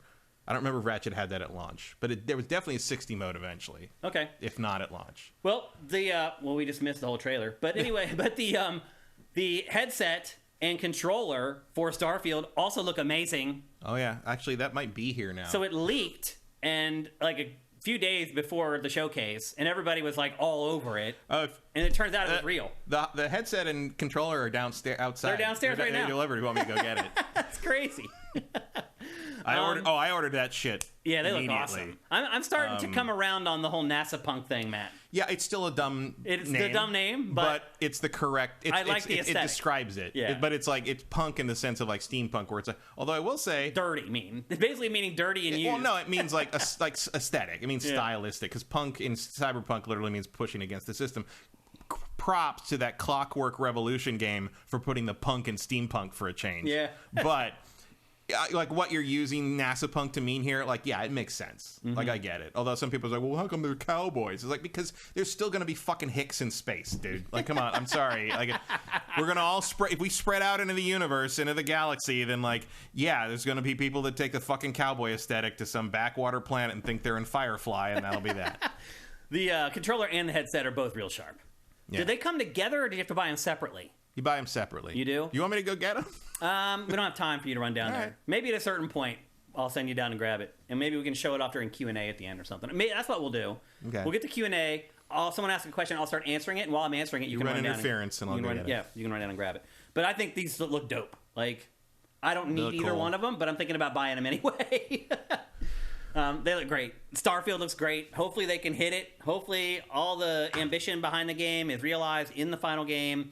It's a big X factor. There's no doubt about it. It's Bethesda. It does not have a great track record. I do like that they have the resources of Microsoft and Xbox there for this one, something they never had before. Hopefully that helps, but there's still an X factor there. Next up, I'm trying to figure out if this is the best thing that I saw all week, and that is Star Wars Outlaws gameplay. It's very good. It is. So I'll say this. When it first started, I was like, oh, this looks like trash. Because there's this scene where they're in this room with all these people, and she's sneaking around, and, like, nobody sees her. She, like, untethers this huge box and, like, pulls it over and jumps onto it, and is like... But I do like when she sends Nyx out to, like... One of the options there is clearly... They don't show it because she has him press the button. But one of the options is clearly, go be cute and make everyone look at you, right, to distract them. And I love that. Like I was like, oh, there's a just be cute and make everyone look at you option. That's great. This trailer, apparently, BD1 has guaranteed that no Star Wars narrative protagonist in a video game will ever not have a cute sidekick from now on. Yeah, that looked a little rote to me, having a little critter after having just come off playing Jedi. I mean, he's adorable. Like it's great. It'll work. Yeah. And he clearly can do more. It's different. It's a different mechanic because you can't really command BD1 to do the stuff that he can do. Like, I mean, he's basically like a cat when it comes down to it. Yeah, he's an axolotl cat. The future cat. Basically. This trailer... So in this press conference, they just showed the trailer, and we'll talk about the gameplay a little later, which I alluded to just a second ago. This trailer did not kill me at first. Like, as far as like, oh my god, this is amazing. This is like mind-blowing. Like, I was like, it looks good. It looks like Project Ragtag, the game that they were working on at EA. Like, the few screenshots that we got to see of that. Or Scum and Villainy, which was basically the same kind of game back in the old days. Yeah. Like, this trailer didn't set my world on fire is what I'm getting at. I mean, it was good. I was like, it gets you the flavor, and it's like, okay, cool. Like a game where you're not playing a Jedi, you're in the underworld. You're kind of like Star Wars 1313 vibes in places. Yep. It's set between The Empire Strikes Back and Return of the Jedi. Yeah, it's like you got my attention, but I want to see what I'm doing. Yep. Basically. And what's her last name? Is Kay? What's her last name? I can't remember her last name. I can't either. I think I have it somewhere else in my notes. But what do you think of her? Seems cool. Like, kept calling her a scoundrel. Like, over and over, like, when they did interviews for this game, every time they called her a scoundrel. Yeah, well, that's literally a character class in Star Wars, basically. Yeah. I mean, she's Han Solo. It's funny. It's almost like a dog whistle, though, to Star Wars fans. They kept saying it over and over. It's Han or Lando or, what's his name? Anybody who just robs and steals, basically, yeah. And she's like... I just realized... Hondo Onaka Hondo's just a combination between Han and Lando. Hondo. You never I never put that one together before. Now. That's what his name is, just putting Han and Lando's name together and saying, there he is. Hilarious. Erebus Jones brings up Dash Rendar. Dash Rendar, yeah, I mean, basically, yeah. The Han Solo, because we didn't have Han Solo. Yeah, I mean, they're the people who rob and steal and run stuff. Look, they're the people that scramble for a living in this horrible dystopian... I mean, look, that's the thing that, like, one of the things that Rustlers. I think that people kind of overlook in Star Wars is, like, it would suck to live in Star Wars. It would. Like, the world it's miserable. Like, the whole galaxy is miserable. Like, unless you're one of the high-end, like, rich people. Like, the Star Wars saga is largely, especially the prequels, are about very privileged rich people. And, like, the life you live... I mean, I don't think anything illustrates that better than something like this or Andor. That's one of the things I love, both about the trailer in this and about the gameplay footage, is how much of this game seems to be showing the day-to-day, on-the-ground life in Star Wars, which I always find fascinating. We got that in Jedi, too, finally. It's absolutely in Jedi Survivor. It's in Andor. It's in Kenobi to some degree. Yeah. Like, I like seeing all that. I mean... Me too. It's anything that drives home how much it would... There's a reason nobody wants to have Star Wars meals. Yeah. Like, it's a horrible place. Well, every time I've ever seen anyone eat anything in Star Wars, it's always the most disgusting thing ever. The only thing I don't want to eat is the Insta bread that Rey makes in The Force Awakens. Like that. I'm like, that looks pretty good. That looks all right. But yeah, I don't think I would live very long in Star Wars just because I wouldn't want to eat all the weird arthropods they constantly have everywhere. It's disgusting. Jabba's little bowl of nastiness that he eats. Oh yeah, I hope you get to visit Jabba at some point in this and see like Han on the wall. Yeah, totally possible. Like that. I thought there was a scene where they showed him in Carbonite. They show someone in Carbonite. You don't think it's him? I don't know if it's Han. I couldn't okay. tell. I only saw it the one time. Gotcha. The game looks awesome. We're going to get into it a little bit Because as more. we've seen, once Boba Fett did that in Empire, that became all the rage of how to like transport people as a bounty hunter. Oh, we're just freezing Put 'em everybody in in Carbonite now.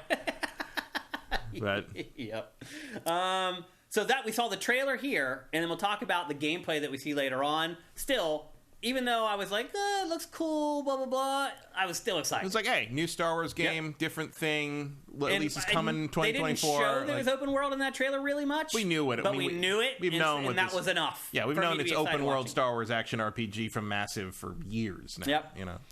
And then next up, we finally got our first look at the new Fable. And I'll be honest with you, Matt, I'm still not really sure what it is. I think it's just gonna. I mean, you can see there's some gameplay in here. There is, but is it a small person, big world game? No, he's a giant. He's a giant. Everybody else is normal sized? Yeah. It's Jack and the Beanstalk. That's why he's talking about vegetables the whole time. Oh. He's a giant. I see. Okay. And she's Here's like you see those few scenes of gameplay there. You don't get to see much. There's gameplay where she's like dodging his hand like smash over there, but it's like obviously there's no HUD and it's probably tweaked. But they said like there is the one beanstalk scene. The lead programmer, the lead guy or whatever on this game said this was all captured on Xbox Series X. The whole thing. Yeah. Okay. Like this is all There's running no on a CG. Series X. No, he said it's all in game, in engine on the Series X. They did not pre-render any of this. It looks amazing. Well, I mean, yeah, it does absolutely. I mean, I kind of suspected this was all in engine. I just didn't understand if the whole game was going to be played where you're as the little person. And this is just a joke. It's just like one scene. He's a giant because they're going much more literal with the title in this. It seems like because this is a fable. Mm-hmm. They're literally doing fables. Interesting. Like I think that's what happened. I think that's that are the set angle in on Albion. This. Still. Yeah, it's still an Albion. But I think all the fables of like fairy tales and stuff are real in this. Huh. Whereas like the old games were more like a parody of like RPGs, basically, right? Yeah. Like, there was a satire of like role-playing games. Yeah. Where I think this is more of a satire of fables and fairy tales and fantasy. I do like the comedy is still there. Yeah, the attitude is still there. And the idea of it almost being like a reality show makes sense here because there always was a little bit of it. There was always that through line through all three games of mocking celebrity culture and mocking sort of hero worship and kind of that whole thing. And that kind of tracks here. Like, I'm sure you won't have interviews like this in the final game. Like, it won't be what the game does. But, like, as a tone setter, like, I think it works. It's not the same as the originals. Yeah, but it is a reboot. But it still has that attitude. Mm-hmm. And I like that. And it's actually a little less cringy than the original approach, I think. Yeah, I'm excited. I think it looks good. But we don't have a lot of information about when it's coming out. I think we'll be lucky if we're playing this at the end of next year. Like Q4 2024. Yeah. That's what it looks like. But at least it's something. I'm shocked by how many people did not get that he's the giant. I mean, there's one. I thought there was one scene in the trailer where they're trying to climb a beanstalk, isn't there? Yeah, and it did click in my mind, but I just thought that like you climb the beanstalk and then you're in this big world, small person thing for the whole game. Oh no, it's just a part of it. So it's just like one of the fables. Yeah. You sure? 100%. Because they don't show other fables in this. Well, no, this is just the one they're talking about. But she's running around killing balverines, and they're all the same size as her. Right. He's just the giant from Jack and the Beanstalk. That's why he's talking about cultivating vegetables the whole time, because that's what he does. Interesting. That's why there's what a the giant other fables beanstalk. might be then. I mean, I'm sure there'll be a Red Riding Hood thing. That's probably why there's balverines running around. Yeah. I mean, anything, I'm sure you'll fight Baba Yaga at some point, or the witch in the gingerbread house, or there's tons of stuff you can do with that, and you can just twist it all because everybody knows 3 bears. Yeah. Basically you insert yourself into any, big bad wolf, 3 pigs. I saw the usual suspects are angry because she's not some like Playboy model. Yeah, well, neither are the people complaining about it. So. You mean Playgirl models? Either way. Either way, yep. So anyway, we don't really have a hard release date, just 2024. And honestly, that's kind of a recurring theme throughout the entire Xbox showcase, 2024, which is why the lower third says, one more year. We need to wait one more year for all this stuff to finally come to fruition and for us to consistently get good exclusives on Xbox and Game Pass. But still, an auspicious debut. Next up, Avowed. So we thought that this was an Elder Scrolls clone coming from Obsidian. And as it turns out, initially, that is what it was supposed to be.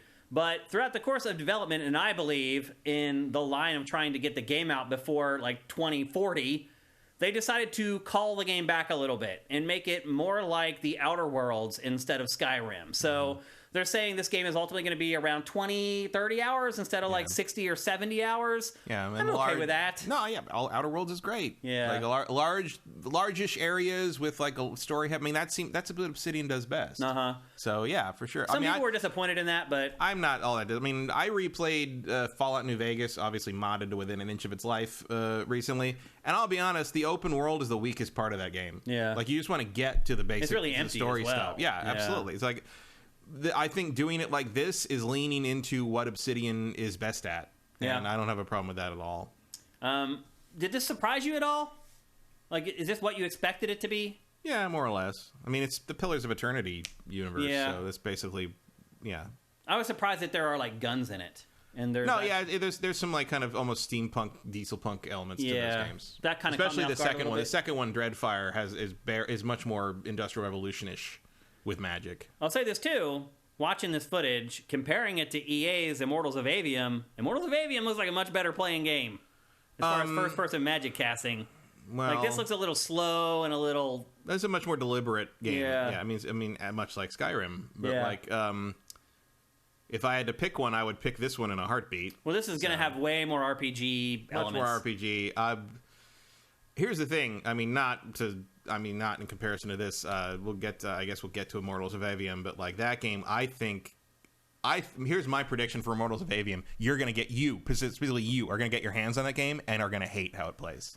I don't know if I'll hate how it plays. I think I'm going to hate the story because the trailers No, for there it. is. I can't. The voice acting is like terrible, and I can't articulate it, but there's something about watching the gameplay on that game where I'm like, that's not going to feel good. We'll see. And I don't know why I'm thinking that, but there's something about that just feels it's going to be off somehow. All I know is all the cinematic moments that they've shown in trailers for that game so far have been terrible. It's not great. I mean, the voice acting, the writing. Get your not sigils look ready. good. Yeah, I mean, that part of it already. There is nothing interesting or appealing about that world either. Like, that's the thing. That's the thing is I'm much more invested in this because I already played the Pillars of Eternity games and know that I'm interested in that setting.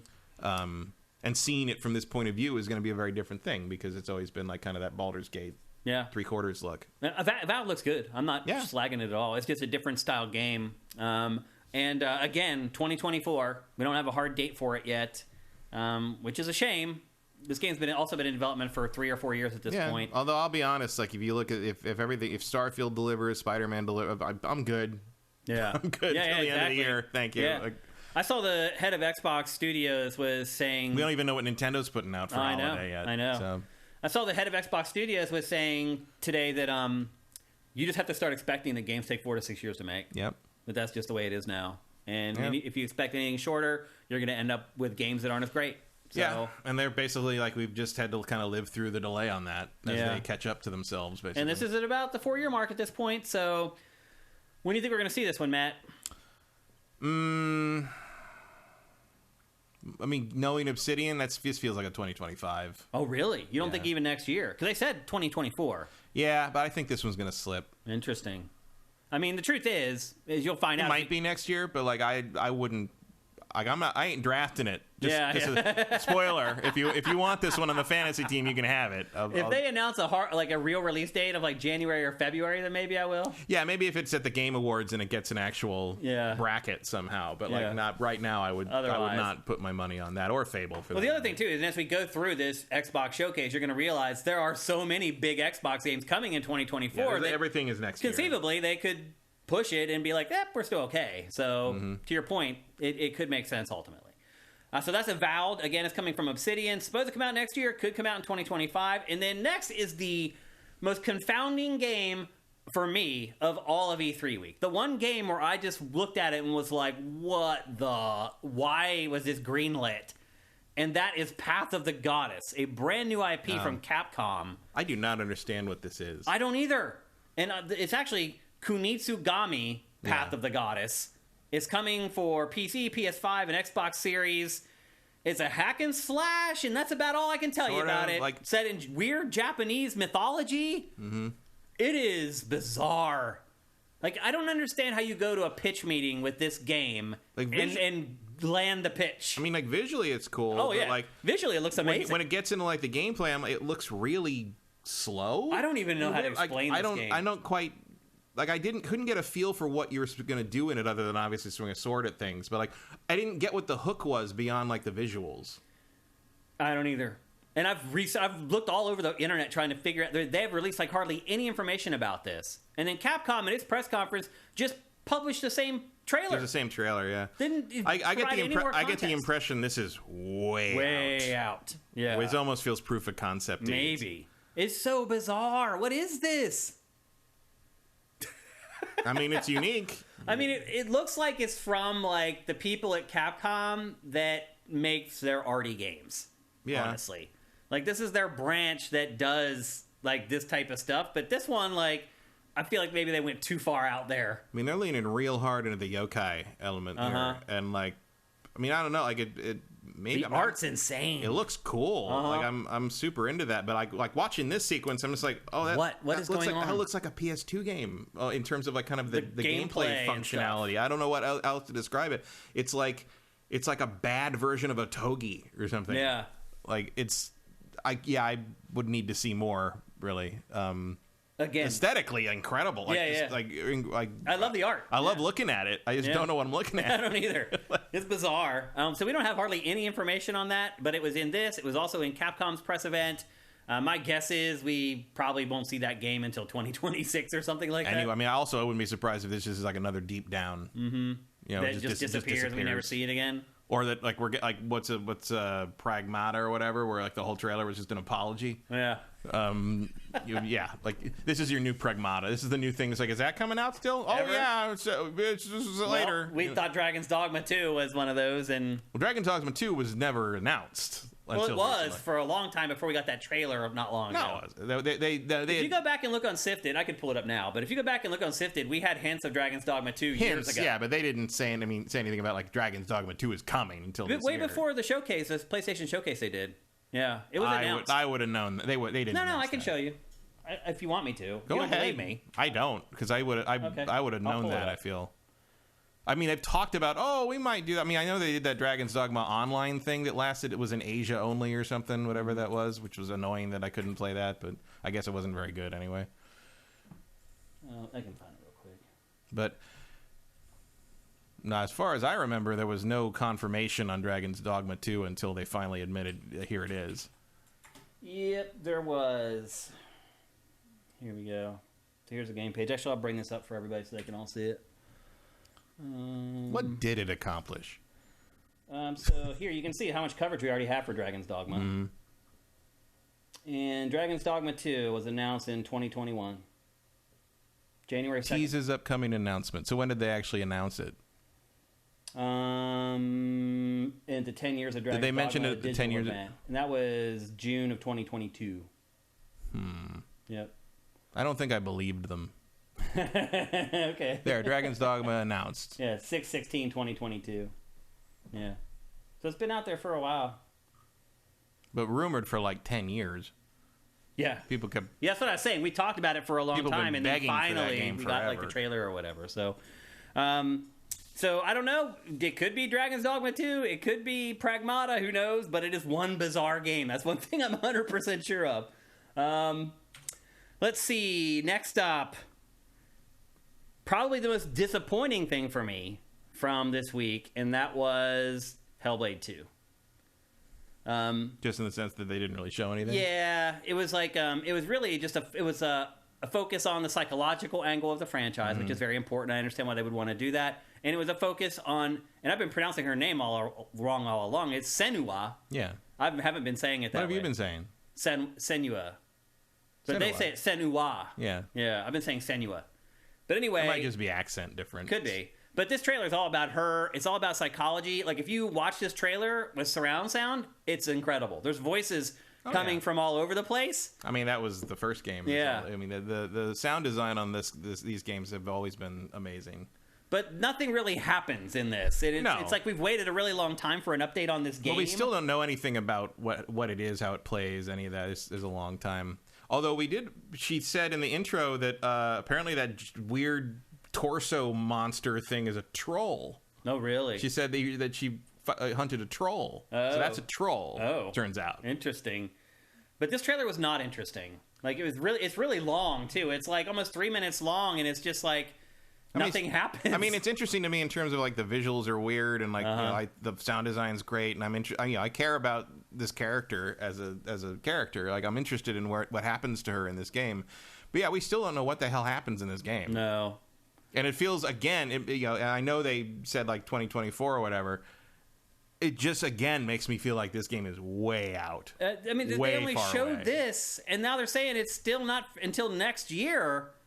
I mean, maybe it's just not worth blowing it out until you're closer. I mean, look, we didn't see anything substantial about Starfield until now, and it's 3 months away. Yeah. So I mean, Ninja Theory has called this game from the very first one a AAA indie. Yeah. And now I'm starting to understand it, meaning that they only have a 30-man team or something building the game. Right, but that's the point of how they did it, was like they didn't need more than that. Because they had their technology, the facial animation stuff that they've built, which is impressive and amazing. But as far I get the impression there's a lot of ambition on this game. I think there's going to be... I think this game... Because the first game, I mean, it was a very huge achievement, but also it's kind of... It's a small sort of folded in. You're not doing you're walking, you're slashing, you're solving some fairly rudimentary visual puzzles, basically, right? And it doesn't really change over the course of the game. Yeah. I feel like this thing's going to be like God of War level stuff. I think you're going to be like blown away. I think that's the idea. Is you're going to be blown away by how much you do in this game that was just not even a part of the world. It's almost a borderline adventure game. Yeah, for sure. Like I think it's going to be the different. I'm trying to come up with a comparison analog, but it isn't really one. Yeah, there isn't. But disappointing that it's not coming out till 2024 still. This trailer was not also particularly surprising, but like it's just I was kind of hoping for more information. Me too. But it's just like I guess you don't really need to. I guess like, this game's going to sell itself by the time that happens. Did the first one sell that well? It did sell pretty well.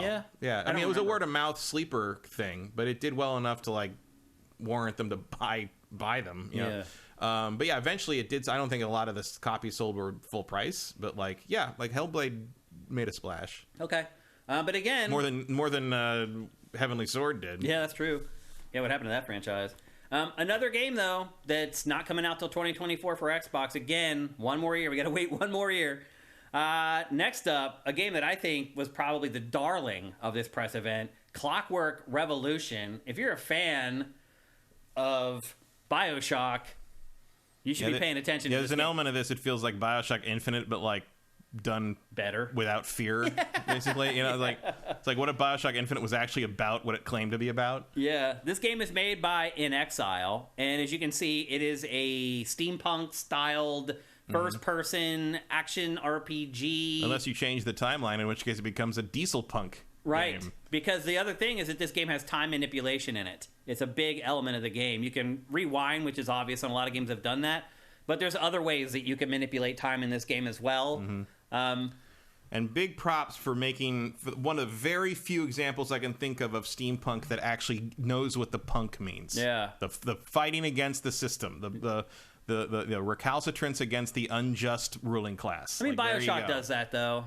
They head fake in the direction of it. But I mean, they do. That aesthetic is in there, like especially with Infinite. It's like you versus the man most. Right, but I don't agree with that. Really, it's only in the intro because that's a good point. Because it kind of does go away. It completely like dilutes the whole thing, and by the time the actual conflict between it actually degenerates into a both sides suck thing, which is nonsense. That's true, actually. Which is stupid. Yeah. And so I'm sorry, but DayZ is not the same as Comstock. It doesn't make any sense, but.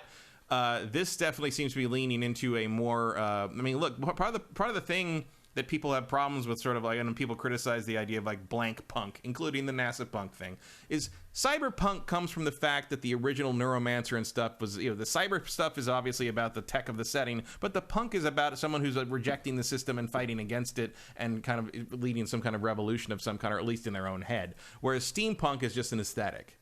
Like there's no. It doesn't, steampunk just describes a look. It doesn't describe content of anything, really. Yeah. But this is actually taking this and applying that classic cyberpunk idea to a steampunk setting, to the point that you can tear the steampunk setting down and build a different one. Right. And that's pretty great. It is pretty cool. Like, that's a pretty great way to take direction to take it. And this is smart, too, because this is another IP that Xbox This is building. amazing. Like the moving red carpet thing is fucking amazing. Like there's a lot of cool. there's a lot of stuff great. I in mean, this. In Exile always has great visual design, but like they've never really done anything of this caliber before. So that's really exciting to see. New IP, you know. While we sit and wait for the next BioShock, which I thought we might see, and their we game, didn't. you know, the previous games are real good storytelling things. You know, they did that Torment thing, which is I think this one's gonna catch some people off guard. Yeah, it's looking pretty awesome, but I'll give you one guess when it's supposed to come out. Whenever. Actually, this one they didn't even say 2024. No, I didn't say anything. They were just like basically when it's done. Yeah, they didn't even bother. This feels like they, you know, that we're gonna give you a taste of like some of the stuff that's coming. And I mean, at least it wasn't pre-rendered. That's true. You know, it's not like a proof of concept thing. Yeah. This is clearly something that's functioning somewhere. But yeah, I'll see you in 2025. Game's looking hot. It's called Clockwork Revolution. Follow it on Sifted. Go to the game page. Click the gear. Click follow. Anytime something new that is published for that game will appear at the top of your Sift. You can do it for any game in our database, and we have I think at this point, 12,000 games or something in our database. You can follow any game on the site, and anytime something is published for that game, it will pop to the top of your Sift. Go do it for Clockwork Revolution. Next up, Persona 6. But not. It's a game called Metaphor, Oh, yeah. but it's basically Persona 6 with out of school and older kids, basically. What was the name of this? Metaphor D Arenas? No, it's like some yeah, it's a weird name.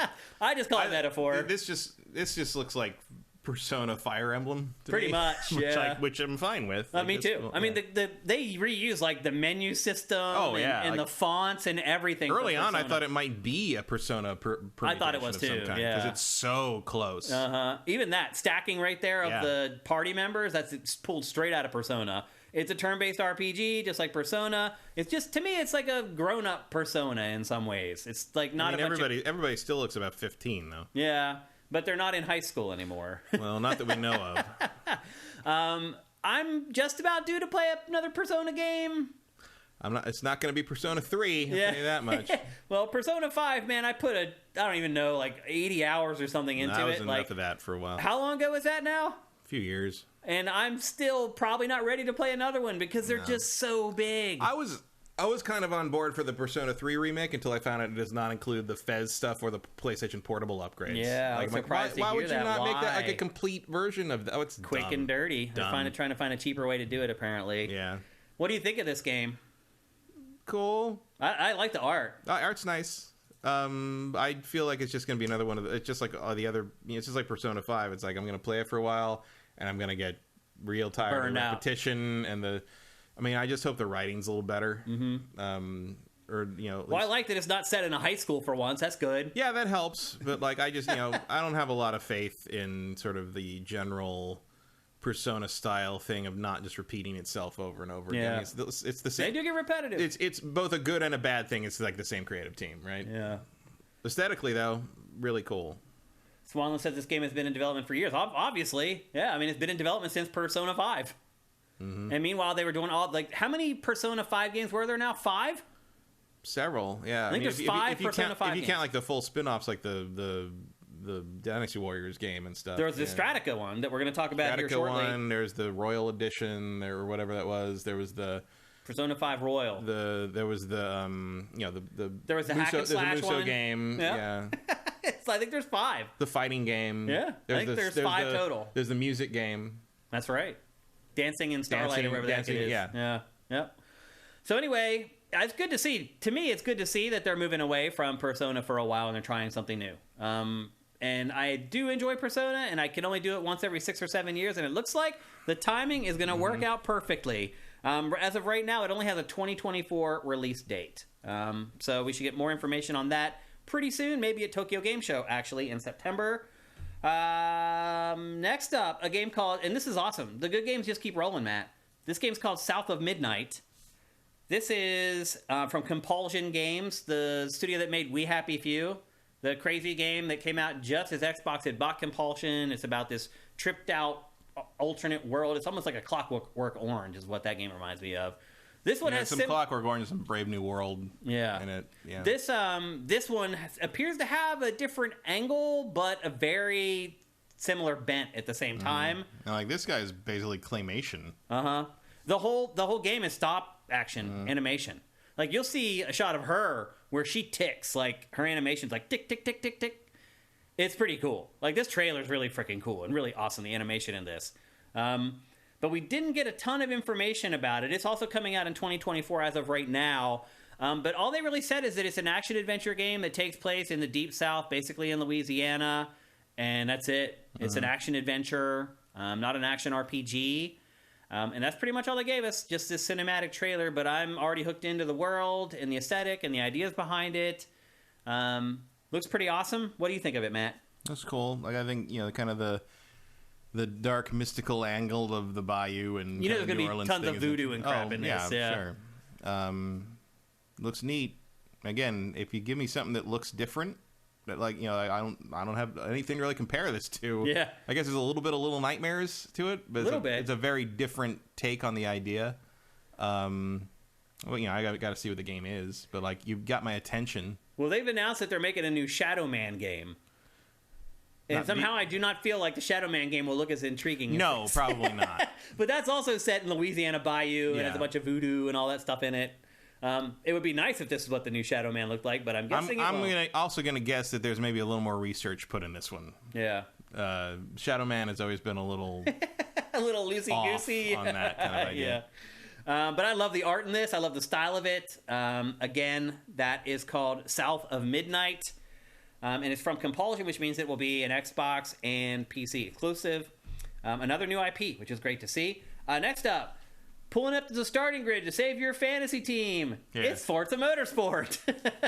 We finally got the release date for this. It is coming out on October 10th of 2023. Again, October is just jam-packed with incredible games. This one might get lost in the shuffle. This might really suffer in sales. Well, I think it's going to suffer in sales anyway because of Game Pass. Yeah. There's no reason to buy this game. Yeah. And I already know, I'm going to download this game, I'm going to play it for half a day, and then I'm going to get distracted by something else, and then a month later, I'm going to uninstall it because I need the hard drive space back, and that'll be that. I'll play it long enough to be like, I get it. Yep, I get it. I figured out how the rubber banding works, how the AI is, and then once I get it, I will not be going back to perfect my lap times. I will go back to playing Forza Horizon, but it sure does look pretty. I'll go back to playing Spider-Man, or whatever. You're right. In October, God knows what I'll be pulled in 8 different directions at that point. But at least we now know that it is coming, and it probably will do very well for your fantasy team. It'll probably get high fine. 8 or a low 9 to be my guess. These games are typically very good. But it is coming out on October 10th. You're going to have to make some tough decisions there on what you want to play and what you want to buy. Although you're right, Game if you're Pass a Game makes Pass that subscriber, simpler. you don't have to worry about it. And so, as we always say, just subscribe to Game Pass, people. I don't know how many more times I got to say it before you'll do it. Next up, an announcement for Cyberpunk 2077, and a really, really good one and a really impressive one. Matt, one thing I will say about CD Projekt Red is they don't give up. They launched this in disaster status, and it has turned into one of the best games in the industry over time. And they have, once they figured out that they really screwed up out of the gate, they've fixed everything just about as good as you could have. Well, then now they're going to overhaul it completely. And now they're going to overhaul a bunch of systems. Whole game? I thought there was just the base 3 game systems or whatever. No, the whole base game's being changed. Really? Yeah. I thought there was 3 specific systems they were changing. They are overhauling how everything works. Wow. It's going to become a different... I was reading a Twitter thread from this... She played it, and they're changing how the skills work. All skills are going to be use-based. They're all wiped, right? They're all wiped. They're use-based now. They're like Skyrim. Or they're the more you use them, the more they improve. Powerful they get. Dodging is its own button now. Melee attacks can block bullets. There are no more incremental upgrades. You're unlocking new moves. You're unlocking new full abilities. There's no more maybe I'll put one more point in this tree. And it's all that. There's different factions. You can call in drop ships that drop in allies to help you. Different factions fight in the street. It's she's crazy. It's a different game. It's a completely different game. And it is going to cost $30, but it sounds like it's worth it to me. It sounds like it might be worth playing the game again. Right. So yeah, I've already finished it. Look, I'm not playing it again. This is the CD Projekt Red of old. Yeah. These are the people that were people thought The Witcher 1 was not amazing. We're just going to remake the whole fucking game, re-record all the voices, and give it to you for free. They really persevered through this game. Yeah. Let's be honest, they kind of had to, Matt. I mean, their reputation was on the mat.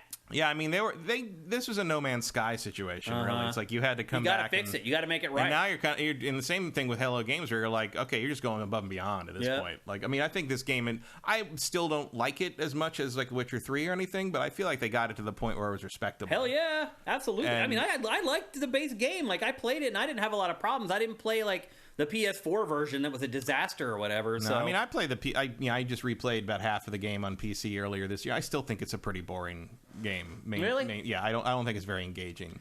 I don't know. You play games differently, though. But a lot of it is because a lot of the side stuff is very bland and empty. That was what I was getting at. And there's not really much happening. And I just went through the campaign, basically, and I went through a fair amount of the campaign. I think that's also fairly unimpressive for the most part. It's better than the rest of the game. But also, I think it suffers from the fact, and it's not a fact, but it's a speculation on my part that I think you're originally supposed to play through. I think the first act of the game was originally supposed to be you play through that year of doing minor crimes and coming up in the ranks with Jackie. Well, yeah, because is it okay to spoil what happens now? 3-year-old game? Yeah, I think you're good. I mean, they killed off Jackie so quick, and man. And it's still a good scene. Yeah, it's still the scene is good. But it would have had a lot more weight if you got to know this character over so many hours of gameplay. And I think that was there. I think that montage at the beginning when you first get to Night City, and was then actually what you would have done. I think that was the whole first act of the game that they just said, well, we got to get out of it. We got to get this thing out. Possible. You know? Yeah. So they've saved the game. Yeah, for sure. And like again, the way they're talking about how they revamped everything, that sounds more like the game I wanted to play on a moment to moment sort of how the game evolved. Because like I do think the upgrading of the character and the way stats are not tied to clothes anymore. Like that's all done through cyberware upgrades. Yeah. And so you can customize all that way more. And so your clothes are just up to how you want to look, which is great. Yeah. It sounds way more like what I wanted to play. And I'm into that. I don't know when I will have time to do that. And then on top of that, the expansion looks really cool. Idris Elba looks like a great get. Yep. It was fun to see Keanu Reeves again. Like, being a goon up there. And it's like, I'm excited to work with Idris. We're all excited to work with Idris Elba. Who wouldn't be? Idris Elba should be in everything. Yeah, he kind of is. It feels like at this point. It feels like he's in everything. And he's great. I love him. I'm not complaining. Can't you just give him one James Bond movie? Like, even if he doesn't play him for, like, years, I just want one Idris Elba James Bond movie. Shiki says, what's the point of custom clothes when you never see your character? I mean, that's a problem that is a good point. Like, one of the only other things that would be left would be third-person mode. Yeah. Yeah. I mean, it goes in the third-person mode when you get on a fucking car. Starfield, by the way, can be played first-person or third. Yeah, well, we'll see how functional that is. I mean, I've never... Which one do you think may not be functional? Third person. Third person. I've never felt... They showed a lot of combat and stuff in third person. They did, but I've never felt like third person has ever quite felt right in a Bethesda game. Agreed. But they've been getting closer. Yeah. But we'll see. Yep. And then the final big thing from Xbox's press conference is hardware. A brand new Xbox Series S, carbon black. It has a 1 terabyte hard drive instead of 500 gigs, so it doubles the hard drive of the Series S, but it also jacks up the price of the Series S by $50. Pachter was asked about this in the episodes we shot yesterday, and I don't want to spoil too much of what he said, but he was like, it's basically a ripoff. He's like, there's no way an extra 500 gigs costs Microsoft $50. No. He's like, it probably costs them $5 buying it in bulk. And at that point, just spend $150 more and get the real one. Yeah. And then, frankly. Exactly, that's what I would say. And I wondered that. I'm like, well, shouldn't people at that price, shouldn't they just buy Series X? And he's like, one thing I never realized about the Series S is that it exists solely to be a Game Pass machine. Mm-hmm. It's a cheap console that runs most of the indie stuff on Game Pass is going to look amazing. Most of the high-end games on Game Pass are going to look passable at least. And so it exists solely for people who want to just jump into the Game Pass ecosystem without having to spend the full $500. Because Series S was only $300 until now. Now at $350, I kind of agree with you. Like, it's worth it to just spend the extra $150 and get the real thing. Like, I don't know. I would never buy this thing, honestly. No. Not for that kind of money. And we also found out today that, according to Phil Spencer, that they have no interest in a mid-cycle refresh. Mm-hmm. So we're not going to get some funky Series X whatever. They're not going to say they have any interest in that until they announce it maybe one day. But I mean, I never thought that was in the cards anytime soon. We've talked about that before here on the show, and both of us agreed that we didn't think that was going to happen. So we're not going to talk about Flight Simulator? We are. Right. So this is just this is all the awesome stuff. Now we're gonna get, and this is how good this Xbox press event was. Now we're gonna start talking about the stuff that's not quite as big of a deal. Payday 3. Certainly not as big of a deal. I mean, Payday 3. This is probably one of the most disappointing things that I saw in the entire week. They didn't show this game for forever. Like, we didn't even have, like, teaser trailers of this game for a really long time. And now we know why, because the game looks like ass. It looks like Payday. I mean, it does. It looks like Payday. It doesn't look like they've done, like, if they use a new engine or anything for Payday 3. Like, I understand that it's really the concept and the idea behind this franchise that makes it popular. It's a dedicated heist game, blah, blah, blah. But, man, does it look long in the tooth technically. It just looks like an indie game, and I guess it is in some regards. The problem is that this studio is in deep trouble financially. It needs Payday 3 to pay off, or it may dissolve, may go away. And the game has been delayed. It's been taking forever. Well, I guess the good news for them is they finally have a release date. It is coming on September 21st. Did you get into any of the Payday games, Matt, for any period of time? No. Yeah, I'm not a big heist guy either. It's just not something that I'm particularly interested in. Now, this is basically the creme de la creme of the heist games. Yeah. I don't even think GTA Online managed to supplant it. But yeah, the most experience I have with Payday is walking past the booth every year at E3 for however many years they were. Yeah.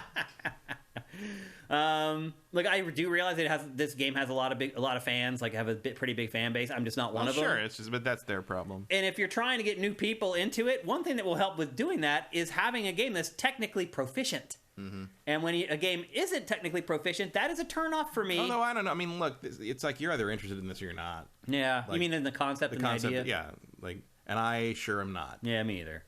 But again, impressive they've been able to take something which is basically like, we're going to turn the opening scene of The Dark Knight into a franchise. Yeah. You know, it worked with the masks and everything. Yeah, totally. So anyway, that's Payday 3. Again, it's coming on September 21st for those of you who are interested. One of the cooler things and one of the ideas from this week that I was like, oh, why didn't I think of that, is Sea of Thieves cross Monkey Island. Yeah. This is a match made in heaven that probably should have happened a long time ago. Well, I don't know if it could happen a long time ago, because it's only recently that Lucasfilm has started to get open to acknowledging their other properties. Well, then Mr. Gilbert said today that he knew nothing about this. They didn't even contact him and tell him they were doing this. Yeah, they don't need to. Like, that's legally they don't. No, I mean, well, it's so weird how people, like, there's people I've seen that, like, you know, there's weird Star Wars fans that just want or think the old expanded universe should be the real universe. It's like, did you ever read any of those books? Because they were terrible. Mm-hmm. But like, they're like, well, the only reason they do all the expanded universe stuff and change it now is so they don't have to pay royalties to the guys who wrote the, like, they don't have to pay royalties to jack shit. They're like, it's Lucas. That was work for hire. They own that shit wholesale. Oh, yeah. And if they were worried about paying royalties, all that stuff would not still be in print. Yeah. I guarantee you. Yeah. They don't have to tell Ron Gilbert anything, and believe me, they won't. Yeah. So that shouldn't surprise anyone. Yeah. So it's not cool, but it's like, welcome to the fucking game, basically. This DLC is coming in 3 installments. The first installment launches on July 20th. And now to butter Disney have to get Pirates of the Caribbean. Yeah. And then there'll be 2 more drops after that. So they're dragging this out a good bit. But it's a great match. So I think it's good. This will get me back into Sea of Thieves, Matt. They've done all these updates, all these little drops, all these little content. I've not gone back to it since I played the OG. I will probably go back to play this. It also feels like it's more story-oriented and plot-oriented, and there's actually real goals to accomplish. Or that's what they want you to think. Yeah, because that's true. A lot of times they'll put out trailers to, like, fool you, basically, into thinking it's something that it's not. But we'll see. I just feel like I'm too far behind. Yeah, with Sea of Thieves. I feel like I missed too much of it. I don't know. People. You may be right. You go in there now, people won't even want to play with us. Mm-hmm. Like, oh, look at that guy in the basic pants. He's still wearing the pants from the launch. That's funny. He's got launch pants. Get him. Yeah. So again, the first installment of that comes on July 20th. Next up, as Matt alluded to, Microsoft Flight Simulator 2024. I'm surprised they're already creating a brand new IP, brand new SKU for this franchise. It feels like they aren't done with the DLC from the last one still. Like, yeah, there's some stuff in here I think that they needed to move to the new tech for. Is this new tech? Yeah. Oh, it is. Oh, yeah. Oh, I didn't realize that. I thought they were using the same tech as before. I mean, this is I'm sure stunning, by the way. It's an evolution of it, but like all this stuff with all the people and all this extra, yeah, that wasn't there before. And that's a good I mean, look, I love airplanes and flight and all that stuff. I just am not good at Flight Simulator because A, it's very complicated. It is, and yeah. B, I don't do well when there's no objectives. Me either. Like, I'm not a very good self-starter in terms of gameplay stuff. Like, if you this one, though, has all these things you can do. Yeah, it's basically focused on employment in the aviation like industry. the search and rescue, like that stuff looks really cool. Yeah, all of it does. Like, you can just be a skydive pilot. I'm still gonna suck at it, but at least I'll know what I was trying to do when I failed, right? I'll be honest with you, I didn't even really realize how many jobs there are in aviation until I watched this trailer. I was like, damn, man, there are a lot of jobs flying stuff. I agree with you. I think this is a huge boon for this franchise, giving actual objectives and things to accomplish in the game instead of, just do whatever you want. Yeah. Because whatever I want is flying a plane and then crashing it. Yeah, and there've always been, little objective, little mini scenarios you can play. But, this... The weather rolls in. Yeah, this looks like it's much more robust in terms of trying to, give you that kind of simulation. Yep. And as the name of the game would imply, it's coming in 2024. So not long to wait for that one. Next up, the other Like a Dragon game that we were talking about earlier. This is called Like a Dragon Infinite Wealth. This is one of the more memorable trailers from the week, for sure. Yep. It doesn't really tell you much about what the game is going to be. Well, it does seem like he's in Hawaii. Yes. Because everyone's speaking English. Based upon interviews and stuff that have come out, it's a kind of like a buddy cop game. Mm-hmm. But there's two protagonists that you play as. They haven't really said whether you can flip back and forth between them at will or whatever, but it's the two buddies are together. It is the next in the mainline Yakuza franchise, Like a Dragon franchise. It is a turn-based RPG. But otherwise, this is just a funny trailer. It doesn't really give up much information about the... And this is one of the oldest tricks in the book. Oh, yeah. This has been done in so many TV commercials. But it's also It's a very well done example of it. It is, yeah. They do a really good job. And it's very on point for the series. Yeah. Notice the red bands of the chair. Yeah. Took a long time for someone to notice that. Yeah. Took a long time for him to... I'm going to tell you this much. I think I'd noticed that about myself before he did. What? That I was completely naked on the beach. He's just standing there. At some point, you're like, there are parts of me that can feel sun that do not normally feel sun. I mean, I'll say this. I did New Year's in Miami for Y2K. And we all did pass out on the beach. And if you're drunk enough, you'd be surprised at how much you can surprise yourself. I don't think he's drunk. I think some shit has just happened. Something else has happened, yeah. But anyway, we don't have a ton of information about this game, as far as... But it looks cool, like a fish out of water Yakuza. I mean, look, the one thing that's been the constant refrain of criticism for the Yakuza games has been we're kind of tired of Kamurocho. Yeah. We've been in this little part of the city forever and branching out more. It looks like Kiryu's going somewhere different in The Man Who Erased His Name. And he's going to be in, it looks like Hawaii or some tropical island and dealing with another culture because everybody seems to speak English there. Right. So Yakuza characters dealing with Americans, that's going to be a lot of fun. Yeah. And the Like a Dragon turn-based RPG series is already tongue-in-cheek. Yeah. Ha-ha. Oh, they've always been... Yeah. Yeah, they've always had... Even the Yakuza games are a little bit like that. All the side stuff is weird, funny stuff for the most part, and then the main story tends to be basically like a J-drama. Right. More than... Usually centered around real estate fraud, weirdly enough. It's such a weird thing to choose. It's so weird. I can't wait to see who's buying beachfront property illegally in this one. Nobody. I just saw a thing the other day. All the people who live in Hawaii that have grown up there their whole lives are getting forced out. Yeah, because they can't afford it. No more room. And they're all moving to Las Vegas. Las Vegas has become little Hawaii. Yeah. Isn't that bizarre? Yeah. Anyway, I don't know why I brought that up. Because it's the closest place you can afford on the mainland. Yeah. Because California's you got to go past California. Well, that and you don't want to live in Fresno. So right. you go Vegas past. Is better. You get out of the Central Valley. And then you might as well live in Vegas. That's the way I see it. Yep. Right. And they're used to living in a place where everything has to be brought in from outside. So. Yep. And then to top things off for Xbox, a couple Persona games that were leaked by Atlus's own Instagram account. Whoops. Yeah, the first one is Persona 5 Tactica, which is a strategy RPG set in the Persona 5 universe. Again, another Persona 5 spin-off game. This leaked 3 days before the Xbox showcase, something like that. So we had this up on Sifted several days before this actually was in the press conference. Any interest in this, Matt? Oh, no. Yeah. Go with yourself. There's so many strategy RPGs anymore. Yeah, I don't. It's like, I didn't even finish the Mario Rabbids 2 I didn't thing, either. and I thought that was great. And that's probably about as good as they get, and I didn't finish it either. I also did not finish the last Fire Emblem either. I didn't make it to the end. No, I didn't finish that either. I played a lot of it. I probably spent 40 hours with it, but I did not finish it. So, yeah, tactics games, that happens to me a lot. I get pretty far into them, and I just stall and get distracted by something else, and I never come back to them.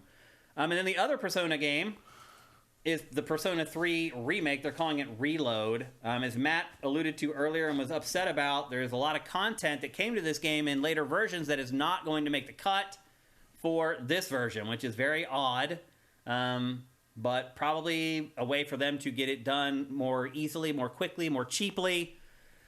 I mean, the visuals look like Persona 5 to me. Looks like they brought them up to Persona 5 level, basically. Where would you place Persona 3 in the pantheon of Persona games? I mean, it's probably the least of the three, of this format, of the go-to-school scheduling I'd agree. format, dungeon crawlers. But for whatever reason, there's a lot of fans of this. Yeah, I mean, it was the first one that did that. 1 and 2 are different games. They're more traditional JRPG stuff. This kind of brought in a more, grounded sort of, not grounded, but like you identified more with the day-to-day existence of this character, and the characters around. It was more about the relationships, and it really emphasized that in a way that was there in the previous ones, but wasn't the focus. Yeah, I think 4 is the best of them. Certainly, Golden is the best version of 4, which is the best Persona I agree. Of the modern Persona it's format. my favorite too. Yeah. But I think this one's greatly improved by the addition of the Fez content and the PSP upgrades and additions and the ability to choose the female protagonist. The stuff that's not in this. It's all not in this, and it's just like I thought this was going to be like a definitive edition, and it absolutely is not. Yeah. So no, I'm not going to play this. Yep. And so that's a wrap on the Xbox showcase. Amazing, right? I mean, that was awesome. Yeah. Like, what's your letter grade for that? I'm going to give that an A. I'll give it A-. And the only reason it's an A- is because the worst part about it is that I realized that we have to wait another year for Xbox to finally have a real lineup of software. I really was hoping that this would be like, okay, we got like 4 games coming for the last 6 months of 2023, and then next year the deluge. But no, we pretty much got to wait till the end of 2023, and then 2024 is going to be an amazing year on Xbox. Finally. Like, I really struggle to see how PlayStation or Nintendo, although, if Nintendo launches new hardware or something, all bets are off. But I struggle to see how PlayStation in particular is going, based upon what we just saw at its showcase, is going to be able to hang with the releases on Xbox for next year. And it's been a long time since I've said anything like that about Xbox and PlayStation. So finally, we're getting what we've been waiting for it feels like for 2 years now, since they started buying up all these studios. All these games that they've been working on are finally going to be released in 2024. If you look at it this year, I don't think the showcase was all that great, but I do appreciate that almost everything was all of it was at least in engine, and a lot of it was all just gameplay chopped together instead of like CG stuff. It all feels in reach. Right. Yeah. It feels real and tangible now. Yeah. Which a lot of this stuff didn't before. No State of Decay. No Perfect Dark. No Perfect Dark. No Gears 6. No Gears 6. No Banjo. I someday that'll be right on that one. No Halo. No Halo. I mean, I didn't miss any of that. Nah, I would have liked to see Perfect Dark. I think Perfect Dark is having some problems. Well, it has 3 studios working on it, so yeah, it's definitely having problems, but I still would like to see it. So, no Indiana Jones, Erebus Jones brings up. Yeah. And that's a game that was announced quite a while ago. But you know what? We didn't see Wolverine in the PlayStation thing either, so... Well, Wolverine's not going to be mentioned for a while. Till after Spidey's out and they've made their money done. And blah, blah, blah. So, overall, excellent job by Xbox. I also feel like, my complaints with the presentation aside, which did really get annoying, even though it was only like an hour long, the done, world premiere. No, and Erebus Jones just bring up Phil's Hexen shirt. Yeah, which he says means nothing. Which means it means something. Right. So Hexen's probably going to be There'll be some Hexen thing down the line, yeah. Which is probably a mistake. Like, I don't think most people care about Hexen at this point. It's weird how much Hexen has come up lately. Like, I mentioned it. No one cared about Hexen when it was actually a thing. No, not at all. It's really weird. And I even confuse it with Heretic sometimes. Because there were 2 Magic Quake era shooter, I don't know. Like it feels like an end. It feels like an end, a dead end. Yeah. But like, who knows?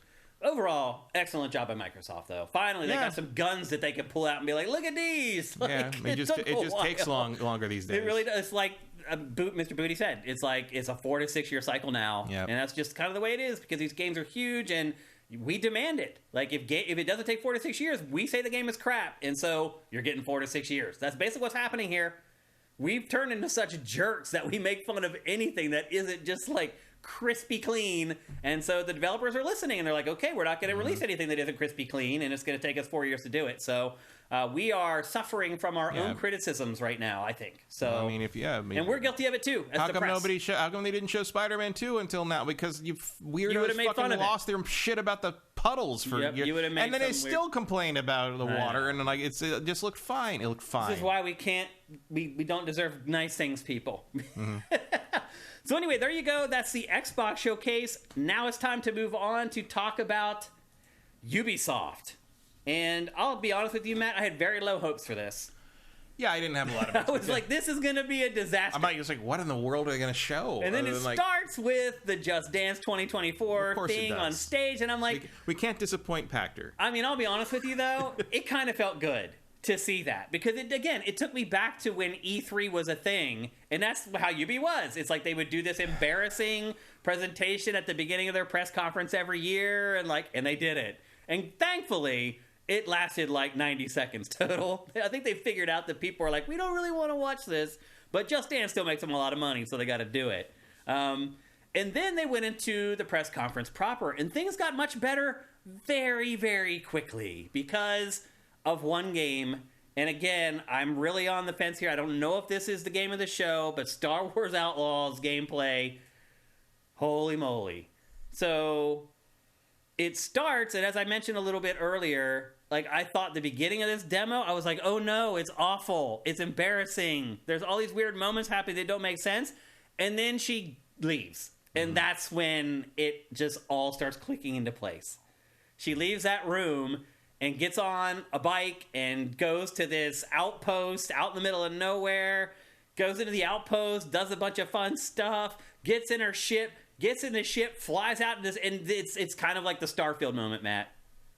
When I'm watching that 45-minute thing and it starts dawning on me what the game actually is, this gameplay did the same thing. The longer it went, the more my mouth hung open, and the more I was like, oh, hot damn. This is the Star Wars game we've all been waiting our entire lives for, Matt. Well, I mean, almost. Since Grand Theft Auto 3 launched, at least. If she was a Jedi, it would be. But other than that, yes. I mean, and not only that, this looks like a damn good one. Like, we're going to talk about another Ubisoft game here in a minute that I was nowhere near impressed with. No, they've clearly put the best people on this one. There are 10 teams working on this game, Matt. 10 Ubisoft Studios are pitching in on this game. Isn't that how all of their games? Not all of them. I mean, you watch those Assassin's Creed Valhalla credits, and there's at least 10 studios. Valhalla, yeah. I mean, they know this thing has to deliver. They have one big game that they always put all the this is it. Yeah. And oh my gosh, this is probably one of the reasons Mirage is smaller. It probably is. Yep.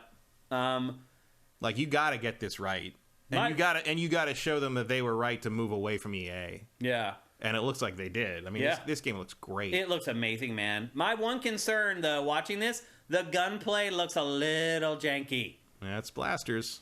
Clumsy, I mean, not as clumsy or random as a blaster. You can make a good Star Wars shooter that feels good. I think it will be. This looks fine. It looks fine. Some of the things that look less more janky are her specialized ammo, like switching it to overcharge and stuff. Yeah, even this though looks a little. I don't know. I mean, it looks on target for Star Wars shooter. blaster fire. I mean, it was like that's blaster fire. Blasters are not super accurate. Like that's you gotta kind of balance that. That seems bizarre that they're not accurate. They should be the most accurate things in the world. It's one of the first things they say in the first Star Wars. I know. It's funny though. It doesn't make sense. They should be accurate as AF. Like there's a lot of things about Star Wars that don't make sense. It's true. Yeah. Yeah. And right here, this is the moment where it starts to get good. Like that whole scene in there, I was like, I don't know, man. I'm kind of disappointed. Actually, that was that exact moment there is the most disappointing thing in the trailer to me. Not because of what happens after, but because she runs out and hooks the thing and then just sort of hangs right there. instead of slowly lowers down. I hear you. I'm like, oh, I thought she was gonna swing out and do something cool. It's oh no, we're just gonna slowly. From this point forward, though, this game is freaking ace. This is like what I've dreamed about since I was a child of playing in a video game. Getting the full thrust of an Assassin's Creed game, but a Star Wars game, I never thought I'd see it. I am so glad that Lucas has decided to parcel out this IP to other publishers and studios. Yeah, because EA was never going to make this. Yeah. I mean, they tried twice. They tried and they just weren't able to. And they couldn't do it. The Frostbite engine ain't going to pull this off. Yeah. I'm sorry. And I'll be honest, if you look at this, there's drawing here. Oh, yeah. There's LOD Well, I mean, issues. it's definitely real time. Yeah, it's definitely exactly. gameplay. I mean, it's actually being played. But still, it's being in this believable world. Look at ship flying over top of you there.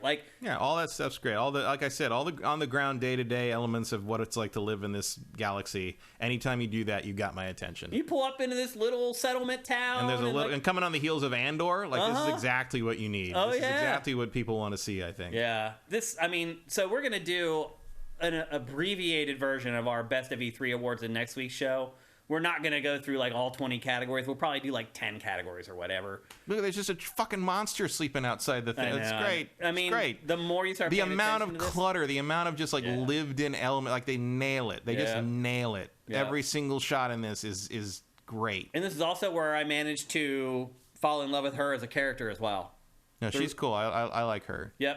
She's got a rough edge. She takes no shit. But she's also soft to the little axolotl cat, yep.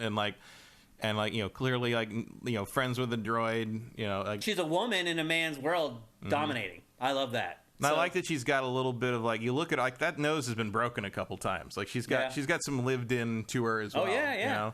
They said some of the tenets of the game are heists, contracts, managing relationships. Mm-hmm. And then obviously the big tenet is the open world and the wilds of space, because after all this stuff happens, she gets in trouble. Yeah. Gets in her damn ship and flies off into space, and it's just like a whole other world in space. Well, it has to be there. It's insane, man. You gotta do it. It's insane. Our dream is finally coming true. Finally. Why did it take... When was Grand Theft Auto 3's release date? What year was that? 2002? 2001? 2002, somewhere in there. Yeah. We've waited over 20 years for this game. Why? Because the tech wasn't there. Because Lucas couldn't do it. Because the tech wasn't there. But it was. We've been playing open world games. It would have looked like shit. But... Still, though, we could have been playing open world Star Wars games all along. We never have had one. Finally, we're getting what we've been asking for. I'm glad we got it when it was good and not one of these half-assed, Me Too things that LucasArts used to put out. Yeah, because that's what it would have ended up being. Of course it would. Absolutely.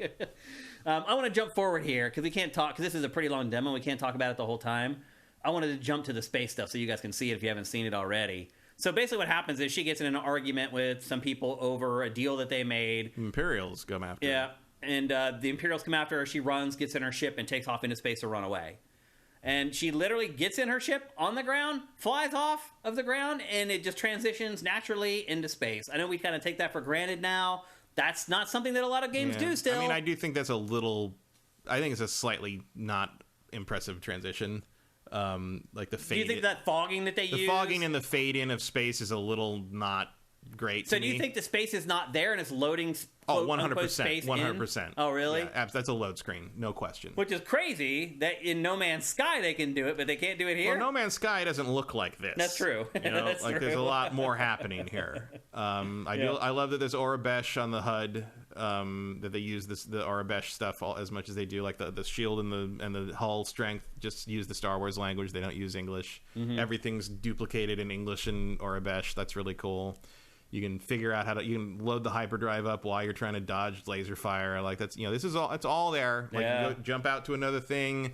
I hope there's a lot of, I'm sure there won't be 1,000 planets, but I hope there's 12, a bunch of places to go. Mm-hmm. It looks great.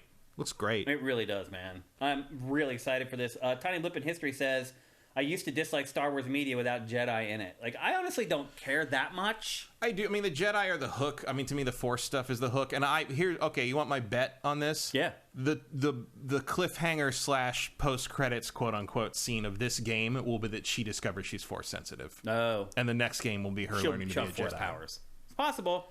I mean, the other thing, too, about this is because it's set between The Empire Strikes Back and Return of the Jedi, it is ripe for awesome moments where you brush elbows with all the characters and the moments from the original trilogy. Oh, yeah, you could run up into Luke or Leia, Lando, Chewie, Jabba the Hutt, Boba Fett's out there, all of it, all the Empire stuff's out there. Yep. Maybe you'll do something with Dash Rendar. Who knows? I mean, this little montage at the end here is freaking awesome too. Like, this is what really starts showing you some of the breadth of the game. Yeah, really good variety of the different environments and different planets. And again, a lot of stuff about like what being on the ground and in these locations Look at that where people right there. live. That shot, all these shots, all that stuff is all these great. shots are amazing.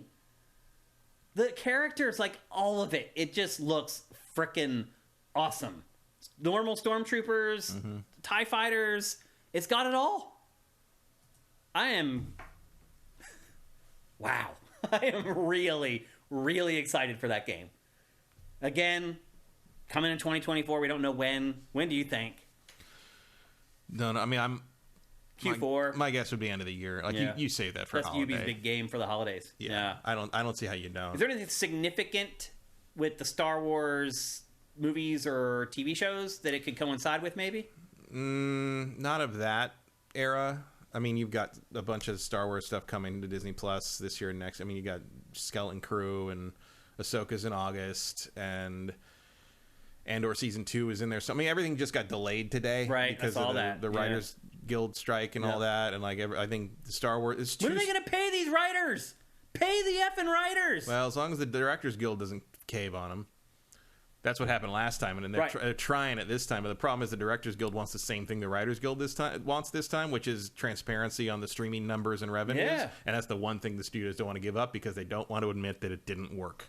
Or they don't want to admit that they're ripping off the writers and the directors. Well, the problem is not really that so much as their stuff isn't doing very well. But the problem is that the revenue model for streaming is not on the level of what the revenue model for broadcast and theatrical ever was. Mm-hmm. You will never make the amount of money that those methods did, and they don't know how to put that genie back in the bottle. And they're basically, at a certain point, the studios are hitting a point where they're going to have to start admitting that basically film and television entertainment are not going to be the money makers they used to be because of this streaming thing they unleashed. Yeah. It's like the esports thing. They jumped in on this thing without knowing where the revenue stream was, and there is no revenue stream really, but because the consumers like this version so much because it's so convenient, you can't go back. No, there's no going back. So the problem is not that they don't Netflix want. Netflix is charging people for. And the problem is that they don't. But it's working. Yeah. But the problem is they don't. Not that they don't want to like tell the writer. I'm saying going back on what you've been doing all along. That was why I brought that up. But like that worked. The problem is not that they don't want to admit that to the writers and all that. They do. They don't. But the main thing is if you admit that to the Writers Guild and the Directors Guild and SAG. You also have to. That means that it's public information. Now the shareholders know that you've been. And already there's a lawsuit from the shareholders against Disney about misrepresenting Disney Plus as how much money it was going to make in the original pitches, which is also being brought by the shareholders. And of course, a lot of the shareholders of things like Disney are also shareholders of things like Warner Brothers and these other studios. And the issue there is that if Disney Plus was to fold, Disney's fine.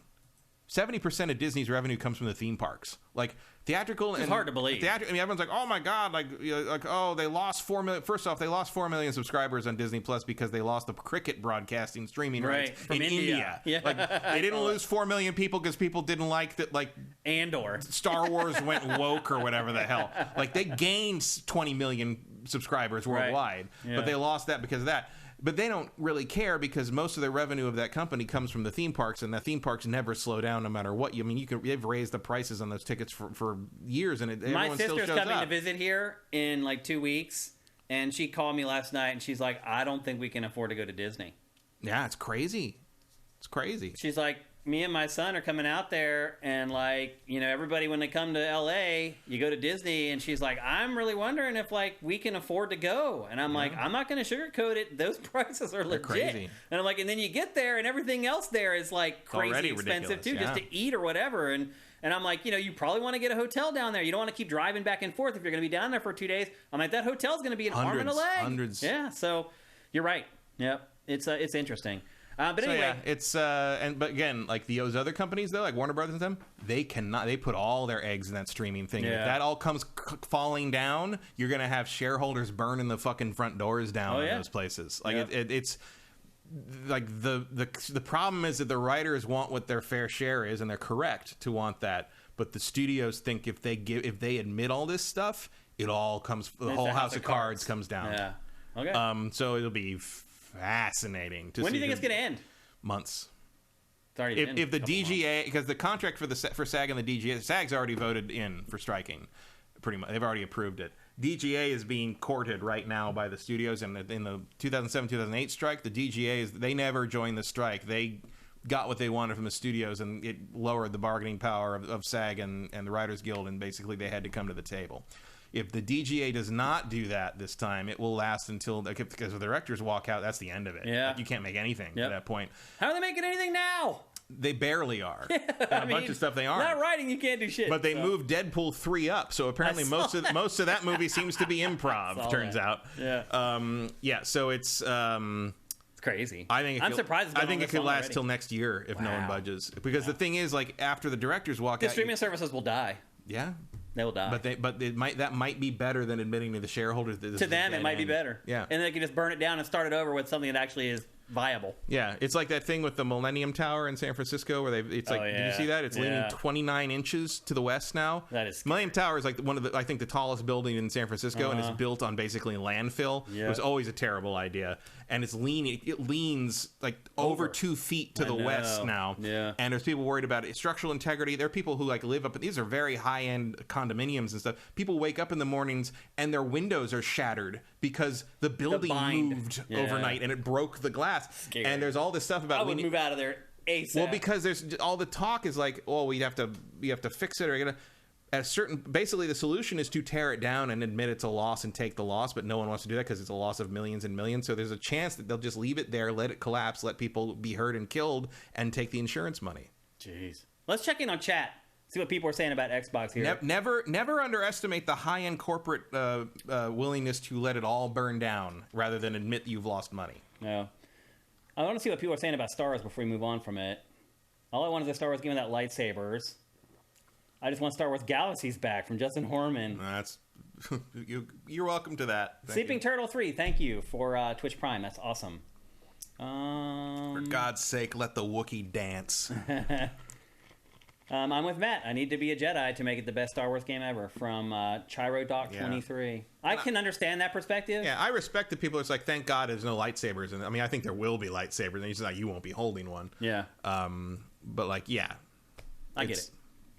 But again, like, it wouldn't be this game because that would be a little too similar to Jedi Survivor. Yeah. My open world Jedi game would take place in like the Old Republic. It would not KOTOR, but it would take place like maybe in the 10 years between Episode 1 and Episode 2, where the Jedi Order's up and functioning. The Clone Wars haven't happened yet, but where you're kind of going out in the universe doing Jedi stuff. Okay. You know, that makes sense. Being kind of the sheriff and the diplomat through things and kind of choosing how you handle that.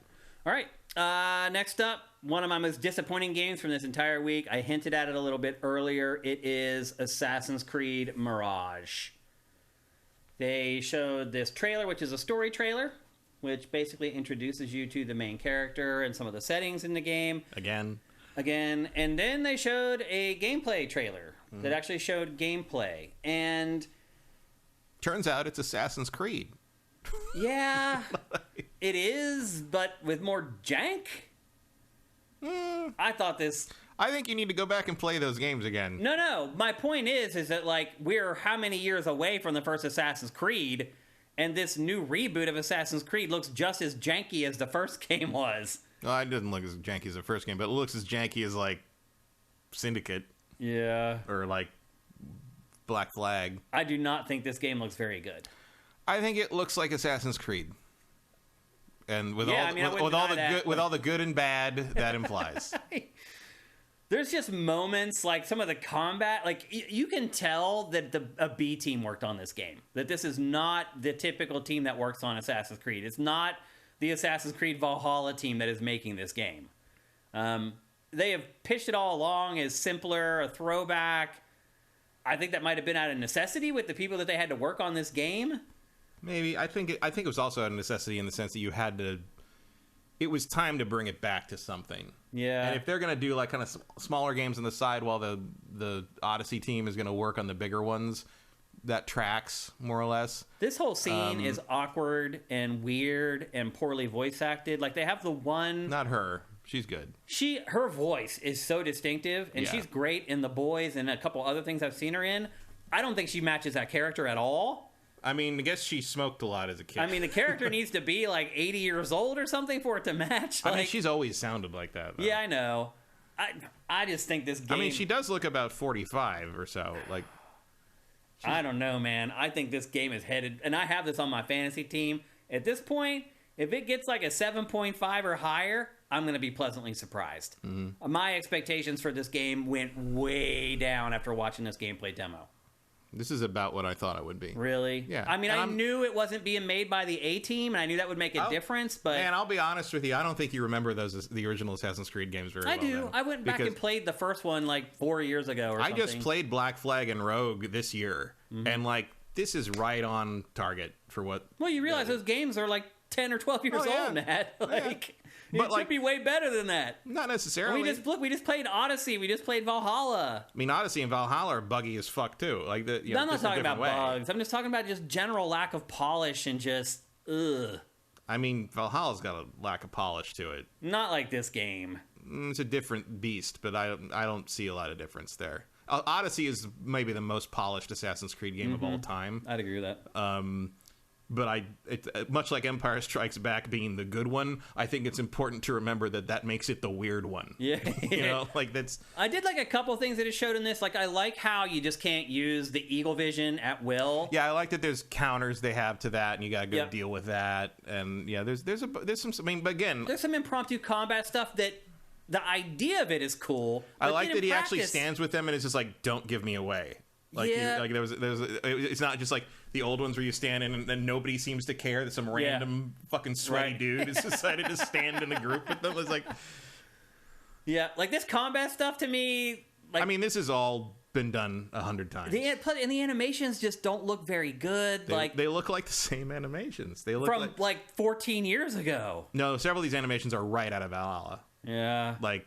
There's a one scene where he like spins around and throws the knife, and it just looks... I don't know, man.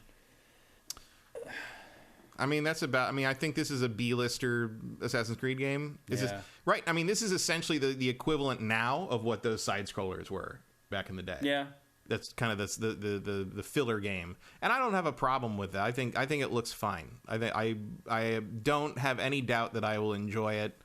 It will be fine. It will not be in my Game of the Year conversation or anything, but it is Assassin's Creed, and it is a more traditional take on Assassin's Creed, and that's cool. I absolutely love that we're going to actually see an old, like, you know, an archaic city, like, recreated with detail. Like, I missed the dense urban area, the historical tourism aspect. I mean, there was that in the ancient trilogy, as they say, but it was more of an open land thing, whereas like you never had a city like this in the last 3 games, and I love that that's back. Baghdad's a great choice for it because it's so unique and in a beautiful place, especially at this time in history. But the other thing too is that like the one scene where they're all talking and they're naming all these places.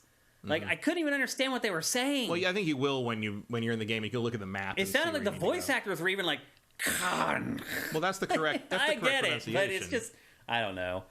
There wasn't a whole lot about this that impressed me, I guess is what I'm getting at. So I mean, I'm a little disappointed. I don't know about impressed, but it's what I thought. This is another thing that I kind of liked. How you can just kind of queue up like multiple attacks. I like that, but it doesn't make any fucking sense. Yeah, it's in the canon. Like, how does that? It doesn't make any sense. Yeah. I mean, he's so fast you can't see it happen, I guess. I don't know. Noxator says this was a DLC they delayed to make more of a full game. It does kind of feel that way, but I don't know. I hope I'm wrong because I love this franchise, and I hope it's like the best Assassin's Creed ever. Just in this limited slice they showed, I was just not impressed. I think it'll hang together better than you think. Also, I think this is probably pretty old. I bet this build is about 6 months old. Yeah. So I think it'll be better when in place. But again, the Assassin's Creeds have always been a little sketchy in places, especially when they went to New. I can't believe he didn't kill that guy. I would have absolutely killed that guy every time. Well, it looked like he had like a proximity mine there. Yeah, but you knocked him down, but he wasn't dead. I'm just saying, I would have killed him. No, I'm just saying he threw that mine down before he jumped down to the ground. It sat there for a long time. Then the guy ran at him and it detonated. Yeah. How did you? It's a landmine. I'm just wondering with the time period how that. There's no time period. It's a proximity mine. What? It's no time length. No, I'm saying like the time, like the in era? history. Yeah.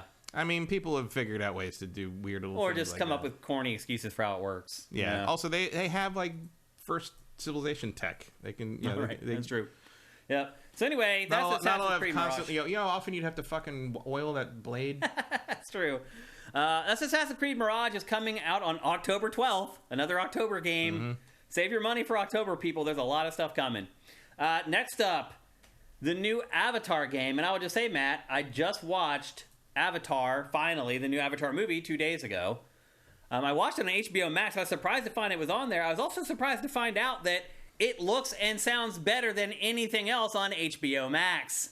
Yeah, well, they got to do something. I think they made 4K free for this movie in particular. I bet James Cameron insisted on that. It also streams with Dolby Atmos, which is not typical for most stuff on HBO Max.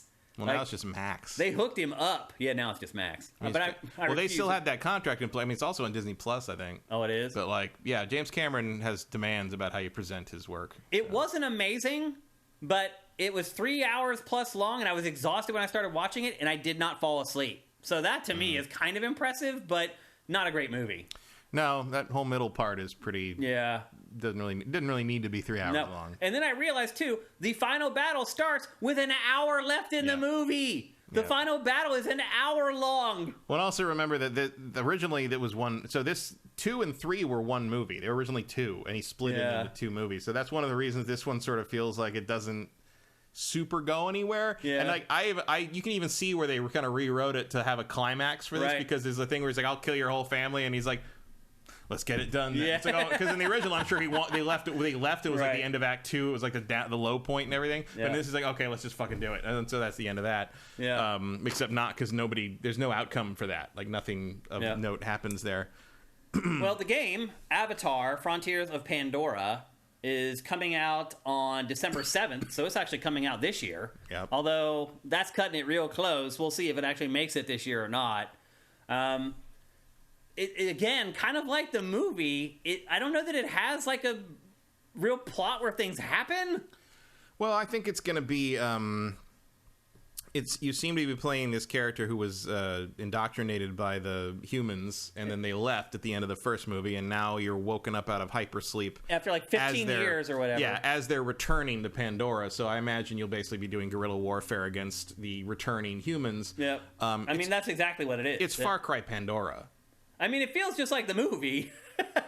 It's Far Cry Pandora. Yeah. That's all I mean, it the is. plot of it feels exactly like the movie. Although it feels like the human presence is well, it's way focusing bigger. on like the first 5 minutes of the movie where they are doing like the hit and runs on human stuff, and then like because then they leave and go to the sea people or whatever. But this is basically the war of the humans returning to Pandora. Yeah. And a different part of Pandora than we've seen with Jake Sully and his family. Is this the western side of Pandora or something? I mean, it's just another part of the planet. I think they said specifically, though, which area it was. But anyway. They talk, I mean, it's clearly not a super different environment, and they talk about, like, oh, this clan is in the west, and further west there's this and that and that. But like, that's all new. That's all new stuff. So you're going to run into the same... I don't know if she's even from the same, like, tribe as Neytiri and the characters we see near the world. Maybe probably a completely different area. Well, that was one thing I definitely learned from the movie. I didn't even realize that there were different species of Na'vi. Yeah, well, that is new from this. Oh, I didn't. I just thought maybe the canon you knew that already. I didn't. So I mean, I don't pay a lot of attention to the expanded Avatar universe, but yeah, the fact that there are different sort of subspecies of Na'vi is new to Avatar 2. I didn't realize that. I thought people who were fans knew that already. No, but that was a new information. Revelation. And certainly the fact that they have different tails and hands and everything. And all that. Yeah. And then you will meet the Ash people, the Ash clan in the next one. I mean, it's basically Avatar: The Last Airbender. Yeah. But you're right. This is basically Far Cry with Far Cry in Avatar. An Avatar paint job on it. Yeah, which is cool. It's fine. Like, yeah, I'm okay with that. That's not a problem, sure. Yeah, I mean, I'm actually kind of excited for this. Coming around December time, you have about a month and a half to kind of get through all those big October games. Yeah, I mean, look, the world is the most interesting part of Avatar, so you're going to give me a chance to poke around and explore that? Cool, I'm into that. Yeah. Like, that's nice.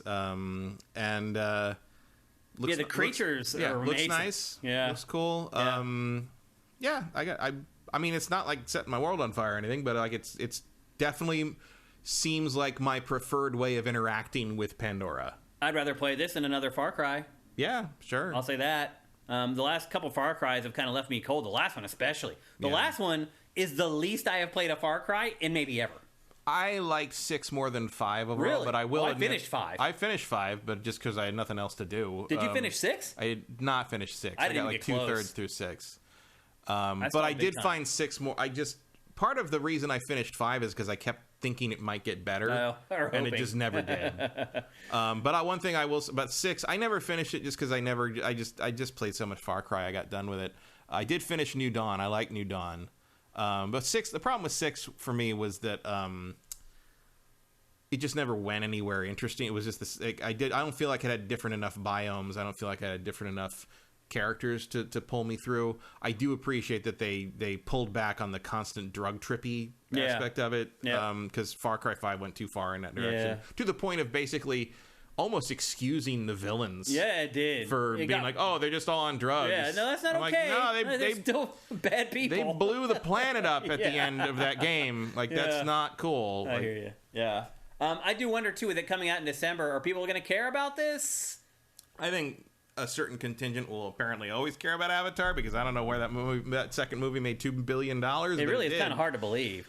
Well, part of it is some of the tickets were like $50 because you're getting like the 4D experience with like the smoke and the misters and all that crap. The inflated ticket prices helped, and that's always something you got to keep in mind. Like, like I was expecting Spider-Verse to still win the weekend against Transformers this past weekend. Transformers did win by about 5 million, but you got to remember that Transformers had taken over all the IMAX theaters, so and literally the number of tickets sold was the same between the two movies, but Transformers made more money because IMAX tickets cost more. Yeah, it makes a difference. So there is the fact that like normally a ticket, and this is how much stuff costs in LA, but like normally a ticket at like the Chinese theater costs $17, and the tickets for Avatar at the Chinese theater was $32. Yep, that's how it was. Yeah, they made a lot of money, but they made a lot of it on the back of the fact that the tickets were double the price they usually are. Now this game, I will say, you can tell it's been made by people who love Avatar, because it has every important element of Avatar in it. Like every cool thing that they do in the films is in this game. Everything cool thing that the Na'vi can do, they can do it in this game. Well, I'm sure James Cameron was personally involved. And he showed up for his little statement after this gameplay was shown and blah, blah, blah. But I will say, I know some people that did work on Avatar 2, and they all say James Cameron is involved on every level, and he will talk to the people that normally directors would not talk, the little people, quote unquote. He will talk to like associate producers and about individual effects artists and say like, what do you think about this? And he wants ideas, he wants feedback, he wants to tell them he's very involved in every level, and I'm sure he's involved on every level on this game too. Yeah, it's his world, it's his baby. He is very protective of it. Yep, we gotta get moving. We're running out of time. So after Avatar, they showed the new Prince of Persia game. And this time they showed a big chunk of gameplay, so we got to see how the game actually plays out. Did it change your perspective on it at all, getting to see a chunk of the gameplay and the gameplay loop? I mean, it still looks cool. Yeah, it's pretty much what I expected. Obviously, when they cut together trailers, it's just action wall to wall. You get a little bit more of the downtime, a little bit more of the hack and slash here. But I was no less impressed by it. I'm excited to play this game. Mm-hmm. And I think if you're a fan of 2D side-scrolling games, you should be excited too, because it's very rare that 2D side-scrolling games get this kind of a budget and this time of kind of a team working on them. So again, this is a game that I recommend following on Sifted. Just go to its game page, click the gear, and click follow. Yeah, and again, this is coming out on the 18th of January, so just as the year turns over. Another brand new game that Ubisoft showed, The Crew Motorfest. No one asked for, although this is actually teased before this week. Like, there was a teaser trailer out there for it. We knew it was coming, but now we know details on it. It's basically Ubisoft's attempt at Forza Horizon. Yeah, very Horizon. It's set in Hawaii. A very diverse biodome for... They very wisely ditched the boats and the planes. Well, I don't know if they did, actually. I read a preview where they said that they only let them play the cars. Oh, yeah? Because there wasn't a hint of, no, you're right. in any of this. You would think in Hawaii, too. Like, that'd be a great place to have boats. But that's always been the weakest part of... No, you're right. It was the weakest part of it, too, was the fact that none of it quite all felt right. I do think this game is going to have the other stuff, though. Well... That's probably a mistake. You're right. But I think it's going to have it. At least they even show the ATVs here, at least. But I don't know. Good luck competing with Forza Horizon. Although this is multi-platform, that helps. It helps, but also, like, God, the Crew sucks. Yeah. Like, I should like it. And the Crew 2, I was pretty excited about. It's never felt good. I don't like the feeling of the driving. No, never felt good if to play. you can't nail that, then the rest doesn't matter to me. And maybe they will on this one. Who knows? Possible. But the track record does not indicate such. I'll say this though: this is the best looking Crew I've seen so far. Oh yeah. I mean, this has me intrigued more than any Crew game before this, so that's something. And Ubisoft, to its credit, it also does not abandon the Crew. No, and taking cues from Horizon's a good idea, because one of the problems of the Crew is it just sort of degenerated into like a menu fest. Yep. Yeah. At a certain point, you almost hit paralysis of choice, where you're just like, I don't know what weird little dot to pick, so I'm just going to play something else. At a certain point, if you can make this a more coherent, more natural, sort of organic feel, that would probably be for the best. Because and they tried, like, especially the first one where you could drive all over the United States, but like I just don't feel like it gave you enough to do. I never felt like I was driving all over the United States. And you felt like you were too locked in. It was all weird and abbreviated. So I think picking a specific location like Horizon does, and picking an area where you can kind of really let it unfold is a better idea. But again, they got to nail the feel of these cars, and they have not managed to do that in the other games. So. I agree. Game's coming soon, September 14th for pretty much all platforms. So if you're someone who doesn't have an Xbox, you haven't been able to play I'm Forza sorry. Horizon. I'm sorry. You think I'm going to stop playing Starfield to play this? Yeah, I know. Really? Okay, sure. Why not? Some might. But if you have been kind of jealous of the Forza Horizon franchise, you haven't been able to play it because you don't have an Xbox, this is probably another game worth following just to see if it ultimately turns out. Next up, first-person Assassin's Creed, exclusively for the MetaQuest. It is Assassin's Creed Nexus. Or also called Assassin's Creed clearly CG footage. Well, they label it as CG, by the way. They don't try to fool you. But it's not even... Yeah, they call it a CGI trailer. But this game has been in development for forever. Yeah. And it's supposed to come out in fall 2023, and they still won't show us real gameplay footage of it. That's bad. Little concerning. It does star several of the most popular protagonists from the history of the franchise. So it's like an all-star cast of players that you play as, but you're playing in first person. So to someone's point earlier, I'm sorry, in chat, Ezio used to be better looking than that. Yeah. Like that they just don't know what Ezio looks like anymore. Like, but again, to someone's point earlier, does it matter when you can't see the character? I guess not, but he's in cutscenes all the time, and Ezio has changed appearance almost in every game. You're right. I don't know why. Partly because it was different teams, and none of the teams had to answer to each other for how the character was designed. But still, just make him look the same. He's the same person. No, apparently not. It's so weird.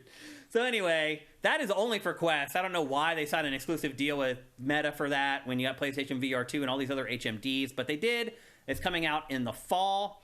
And then a couple smaller things that they showed. They showed The Division Resurgence, which is the mobile version of The Division. However, it is also a CGI trailer. This isn't the actual game. They released this, though, to announce that you can now sign up for a closed beta. So if you want to give it a go, you can go to the official website. Do that to yourself, you can do that. You can go to the official website. You can sign up for the beta. Again, it's The Division Resurgence. And then one of the cooler DLC things from the entire week is for a game that I can't even believe that still exists, Roller Champions Cross Jet Set Radio. Another match made in heaven. They probably should have had this as their first DLC instead of DLC after the game is basically already dead. I can't believe there are people still playing this, Matt. I was surprised it's still up. I couldn't believe it either. But this is a perfect fit. I mean, there's a lot of cool stuff that they're doing from Jet Set Radio. And as you can see, there's a whole stage for it. lots of cosmetics and things like that. Nothing brings a game back to life like a tie-in with an IP that most people have never heard of. Yeah, but for us, it's awesome, man. Yeah, it's cool. I'm not going to play it, but it's nice. It's always nice to know that Jet Set Radio isn't forgotten. That's true. Yeah, for us at least. And then put Jet Set Radio Future on modern Xbox, you cowards. Yeah. I know that there's some problem there, but just remake it. Yeah. And there's a bunch of smaller stuff that Ubisoft had. There's registrations open right now for Assassin's Creed Jade, which is the mobile version of Assassin's Creed, which is like a legit Assassin's Creed game, by the way. X Defiant is having an open beta session. We already talked about it on the show. I got in the closed beta, and I talked about it on GameFace already. The open session for everybody is June 21st to 23rd. There is a Captain Laserhawk Blood Dragon remix anime is coming to Netflix. That's coming later this year.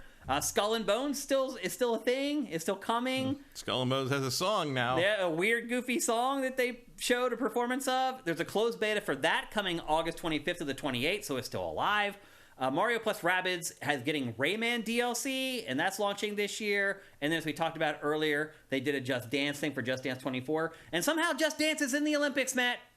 Yeah, the esports category. Yeah. What? They got to try something. What is going on? The Olympics want the kids to watch. That's what's going on. And then Vincent brings up their skateboarding and Riders Republic. And Riders Republic is obscenely cheap on Steam right now. Go buy it. It's like $5 or amazing extreme. If you like extreme sports games, go buy it. It's amazing. Like skateboarding's tough. Like to have skateboarding as like an add-on makes me a little nervous. Yeah, you wonder how good that's going to turn out. But regardless, the base game of Riders Republic is awesome. Go buy it if you can. Okay, time to grade Ubisoft. I'll just say I was pleasantly surprised by Ubisoft. I thought it was going to be abysmal. I thought it was way better than I expected. What letter grade would you give it? I'd probably give it a B. That would be much lower if Outlaws wasn't in it. Yep. But I'd go with B. Yep, me too. Solid B, flat B. Outlaws, again, maybe my game of the show. I mean, nothing touches Starfield for me, but it's a tough battle between those two games. I am more sure that Outlaws will function properly than Starfield, but Starfield is a dream game of all time for me. Yeah. Outlaws is just like, ooh, that's really cool. Well, Outlaws is a dream game for me too, so it's going to be a tough decision between those two games for game of the show for me. Well, luckily, you got plenty of time to worry about Outlaws. That's true, yeah. But the 10-minute gameplay, like, that's big to have it in your press conference, so I'm going to give Ubisoft a B as well. So that's 2 Bs from Matt and I for Ubisoft's Forward 2023. And it was good to see a crowd there and kind of the old E3 vibe back a little bit. That was just all Ubisoft employees, but no, there wasn't. There was people there like normal. There's journalists and stuff there. Yeah, but that's a very that's a very staged thing. Yeah. So because we've been there, we know how it works. Next up, we're going to talk very briefly about Capcom, because that's about all it deserves. Capcom's, I don't even know why it bothered to do a showcase, Matt. It literally had nothing. It started off with its 40th anniversary, which is crazy. Capcom is now 40 years old as of the 11th of June. And they're doing this crazy stuff on their website. If you go to Capcom.com, they've built this like virtual city. I don't know if it's in Flash or whatever, but it's in a browser. Captopolis or something like that. You can go and play like Street Fighter 2 Captopia and a bunch of other games for free on there. So they're celebrating it live on their website. But then we got to the games, and there's really only 2 games worth discussing. One of them is Pragmata, the game we've been waiting on forever. We have no idea what the hell it is. They showed a gameplay teaser that actually kind of showed gameplay for the first time. Yeah, it seems just like a third-person shooter kicker kind of weird. Thing. Yeah. It's still very bizarre. This game is very, very weird. How long has this thing been? When they first showed it, it's like 3 years ago. Yeah, it's been a while. So we finally get some kind of an idea of how it plays, and then at the end, there's a message saying, you know what, this game may never be done. Basically, is what it says. Delay. Yeah, they're like, we're delaying it again, and this time we're not even going to bother giving you a release date. You're just going to have to wait until we finish the game. Some people have been comparing this to Vanquish based upon some of the gameplay that they show in this. I really don't know how to describe it still at this point. Like, just all these little shots is just like, what? Like, what is going on? I have no idea. But the bottom line is, none of us are going to be playing this game for probably, my guess, is a couple more years still. No. Or maybe ever. Maybe we never play it. Oh, yeah, it would not, like I said, it would not surprise me if this is another Deep Down. Yeah. And then the only other game that Capcom showed that's worth discussing, because they talked about Resident Evil 4 VR, and they talked about Street Fighter 6, stuff that's already out, and they talked about Exoprimal for an excruciatingly long period of time, Matt. Like, Capcom hasn't figured out yet that no one gives a damn about I am this game. so uninterested in Exoprimal that I was getting mad watching Me that. too. Like, I was like, angry. stop putting this game in my eyes. Like, I don't want this in my eyes anymore. I know.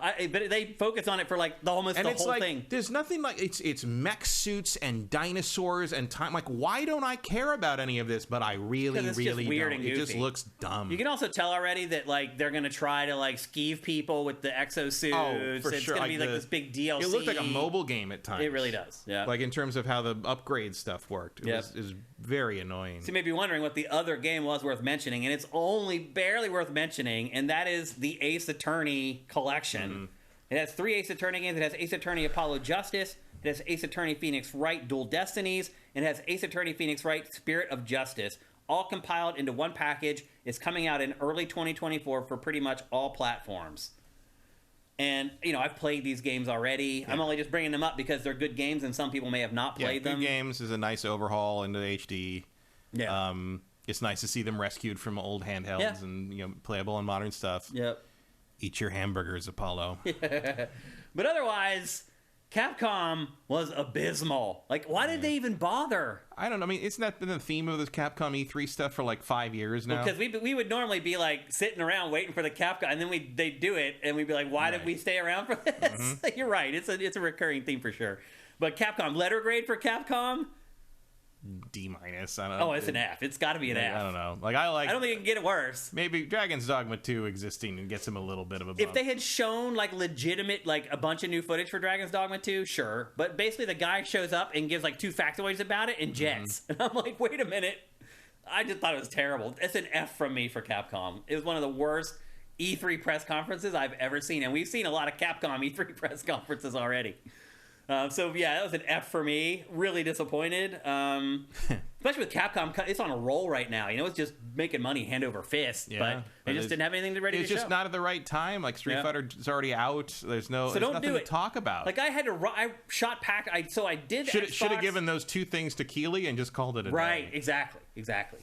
I drove back from shooting Pachter yesterday, like madman coming up the 405 trying to get back before Capcom, and then I sit there and I'm like, oh my god, why did I do that? Why did I even bother? Yeah, you should have known. I mean, I kind of knew. At this point, I mean, what else could it have been? Well, they start showing Pragmata, and I'm like, oh god, I'm so glad that I made it back. And then they drop the hammer. So anyway, that's a big fat F from me. Just kidding. Yep. And then for our final segment, to recap not E3 2023, I'm going to go through a handful of indie games that really caught my eye throughout the course of curating literally hundreds and hundreds of indie games and brand new trailers and debuts. And again, I will say, as I mentioned at the top of the show, I was really disappointed in the indie games at not E3 this year. But I did find a handful that I really liked. The first one is a game called Jusant. This game will give some people nightmares. It is a vertical climbing game. And that's pretty much all it is, believe it or not. But the some of the shots in this trailer, if you have an aversion to height, like that one, this game could make some people pretty queasy. I mean, I don't like heights, but it's a video game. But you put that in VR, I might react to it. Right. Well, some people who just don't like heights, even this stuff like really is triggering for them. So, well, sometimes I will say there are certain games I can't even like Jedi Survivor on like some of the hierarchy things. If he turns wrong because he gets such momentum, sometimes if he turns wrong and I think he's going to fall off, I get vertigo just thinking about where he is versus what I'd do if I were where he is. So yeah, maybe once I'm playing it might be different. So it's a climbing game. It looks very cool. You climb to these different civilizations, and then the game takes more of an action adventure type feel to it. But the ultimate goal in almost all of this is, like you can see, you get to one flat, you look up, that's the next peak that I need to conquer. So it's going to be a game for specific types of people, I think. No, I really like that idea. So like this looks very good to me. Very unique and very cool. I like the art style as well. It is coming to PC, PS5, and Xbox Series. And of course, it's Don't Nod. So whatever. Yeah. You know. Yep. Whatever you want me to do. I've grown to trust. I'll play them. Same with the other one they showed. So. Yeah, they showed another great game too. And this is coming Q4 this year to again PC, PS5, and Xbox Series X. Next game. I talked about old Grand Theft Auto a little bit earlier today. Here's a game called The Precinct that is really old school Grand Theft Auto, meaning like the first 2 Grand Theft Auto games. It is a top-down Grand Theft Auto-like open-world anti-crime simulator. Except this time you're playing the good guys instead of the bad guys. Well, And there's something striking about this game, Matt. Oh, right, good guys, bad guys. Who knows? It depends on the city. Depends on the cop. But this game really caught my eye. I'm like, why hasn't any other studio done this? Gone back to the original style of those open world GTA games, those first games, and done it with modern tech. well, I think in part because they sucked. But like, I think the interesting thing here is that the tilting of the camera angle solves it. Yeah. Basically, like that's the Because problem. the lack of being able to see was a big it's problem. it was a viewpoint problem. It kicks it down just enough so that you can see to drive and you're not running into stuff. This game, I think this game looks hot, man. I mean, I wouldn't go that far, but it's an interesting solution to that idea. Yeah. I mean, it's a solution to not having to spend $200 million to make a legit. It actually makes me think of The Ascent a little bit. The Ascent. The Ascent was the dungeon crawler, sort of 3/4 cyberpunk. Twin stick shooter thing, kind of almost. I know what you're talking about. It's like that. I kind of like that approach to like banking a big budget game that like if it would be a bigger budget and more of a big production if you lowered the camera angle to the point of view of the character. But if you put it way up here, you can kind of do more than you might. You can basically if everything take liberties. If everything plays out like the big finale in Heat. Yeah, you can get away with a lot more, right? Like so that's kind of what this looks like to me. It looks like Heat in some ways. Yep, this is called The Precinct. It is coming to PC, PS5, Xbox Series X. It's also supposed to launch before the end of the year. It's supposed to come in the fourth quarter. Next up, a game that at first I thought was Hades 2, and I was like, oh my god, Hades 2 is going to be awesome, but it's not. Instead, it's a game called 33 Immortals. We already saw Hades 2. Right, but I thought that what we've seen of Hades 2 so far is nothing, though. No, but I thought this was a big reveal for Hades 2. Well, I mean, this is a minor thing, but Hades 2 has way smoother animation than that. It does, yeah. But I'm talking the first, 30 frames that I saw of this game. I was like, oh, it's Hades 2. And then I was like... Also, I heard when they said that this is the Spiritfarer guys before they introduced it. So I missed that. Again, I'm curating while this stuff is happening, so I missed stuff. This is a 33-player co-op game. Mm-hmm. Where you play together with 32 other players. I have never played a game like that. Have you? Oh, like 16. I mean, that's what a raid is. That Starship basically. Trooper shooter had 16. Right. I mean, that's what a raid is in an MMO. And that's what this is, actually. It's basically a raid game. Yeah, they even say that. It's a 2D raid game. It's like raid, whatever, the thing pops up. Yeah. No, thank you. No, you're not interested in this at all? Not at all. I mean, I love Spiritfarer, but I don't care about this at all. It's cool. Like, I think it's really cool. But I will not probably play this. No? I have no interest in dealing with 32 other dipshits to try to get through a game. Well, the truth of the matter is, if you're playing with that many other players, they're not all going to be your friends. It's almost impossible for that to happen. If you can get 32 of your real friends together for a gameplay session, can we be friends? Yeah, we would not do that. Introduce me to your crew. I'd like to know them. So anyway... that 33 Immortals is coming to just Xbox Series X, but it's not until 2024. So it is an Xbox exclusive for now. We'll see if that stands up. And then the craziest game that I saw at all of E3 week is a game called The Spirit of the Samurai. Have you seen this? Yeah. This is the weirdest game I have ever seen. You play as a samurai, you play as a wolf, you play as a cat, and you play as that weird blue creature. Mm-hmm. All in the context of samurai. And it's kind of stop motion-y. Yes. This game is so bizarre. Like, this part looks normal. It's like, side-scrolling, like, hack and slash, samurai. In a minute, it starts to show, like, playing as the other characters, and there's this duality world. Like, now you're playing as this character looks like Amumu from League of Legends, if any of you guys play that. It looks like him. And now you're playing as a cat, you're playing in stealth, and there's this insane... Look at this game! It's just bonkers. Look at this scene! What just happened right there? His soul transferred to the little blue thing. What? What is going on? It makes me wonder if you were going to spend much time playing that samurai at all. Right. Look at this. It's just great. Look at the little cat there. This game looks insane. Again, of all the games that I saw this week, that was the craziest, most bizarre of them all. It is coming to TC, PS5, Xbox Series S, also coming before the end of 23. Have you noticed Xbox One is now gone? That is one of the things that even for Xbox. Well, yeah, there's time. still PS4 stuff this week, but there's no Xbox One. Well, the Crew is old it is Xbox too. One, yeah. But that's like the only game left for Xbox One. It is now officially been sent out to pasture. And then the final game that really caught my eye, final indie game that caught my eye, is a game called Resistor. And this is also kind of a dream game that I've had like in the back of my head for a long time. Like, I grew up as a kid as a huge Speed Racer fan, and I still feel like they have never made a good Speed Racer game. Like, have they ever made a Speed Racer They game? made one, I think, based on the movie. I think there was like a movie tie-in game. I don't remember that. I thought there was. Maybe not. You might be right. I don't remember. But that movie was great, though. It was great. Way underrated. I don't understand hugely why. Underrated. Really underrated. I love Speed Racer. And this, to me, is a game that they should have made a long time ago with the Speed Racer IP. It is a story-driven driving game. And I don't understand why this doesn't happen more often, where you don't make a driving game where it's not about, like, having these insane physics or these realistic cars. Like, the driving is passable and fun, but there's also a story there that's actually something that you care about, and there's, like, RPG elements It's really in just, like, Full Throttle and this. There's, like, nothing. Why? Sort of the Mad Max game. Yeah, a little bit. The car combat in that was pretty solid. A little bit. But, like, yeah, it's a very unusual idea. Certainly it didn't have this sort of... I mean, the Speed Racer, like, pedigree is definitely here. Like, you see that in every frame of this, really. Yeah. I don't know why they haven't made a Speed Racer game, but this is the closest thing to it. I think this game looks awesome. I can't wait. It is coming. I mean, they haven't made a Speed Racer game because of that movie failing. Yeah. Is what happened. And most people don't even know what Speed Racer is. No, like, but even, like, you know, they don't even really do that much. I mean, I want to say there was a PS2 version that maybe didn't come here. It was just Mach Go Go Go in Japan. But it's just not a very, you know, that's from the 60s. It's not a very current franchise. Yeah, it's not. But you can see just even the bouncing around. There's all the huge shots. Speed Racer. It's all straight out of Speed Racer. Yeah, absolutely. This game is coming to PC, PS5, Xbox Series X, and Switch. Also coming before the end of the year.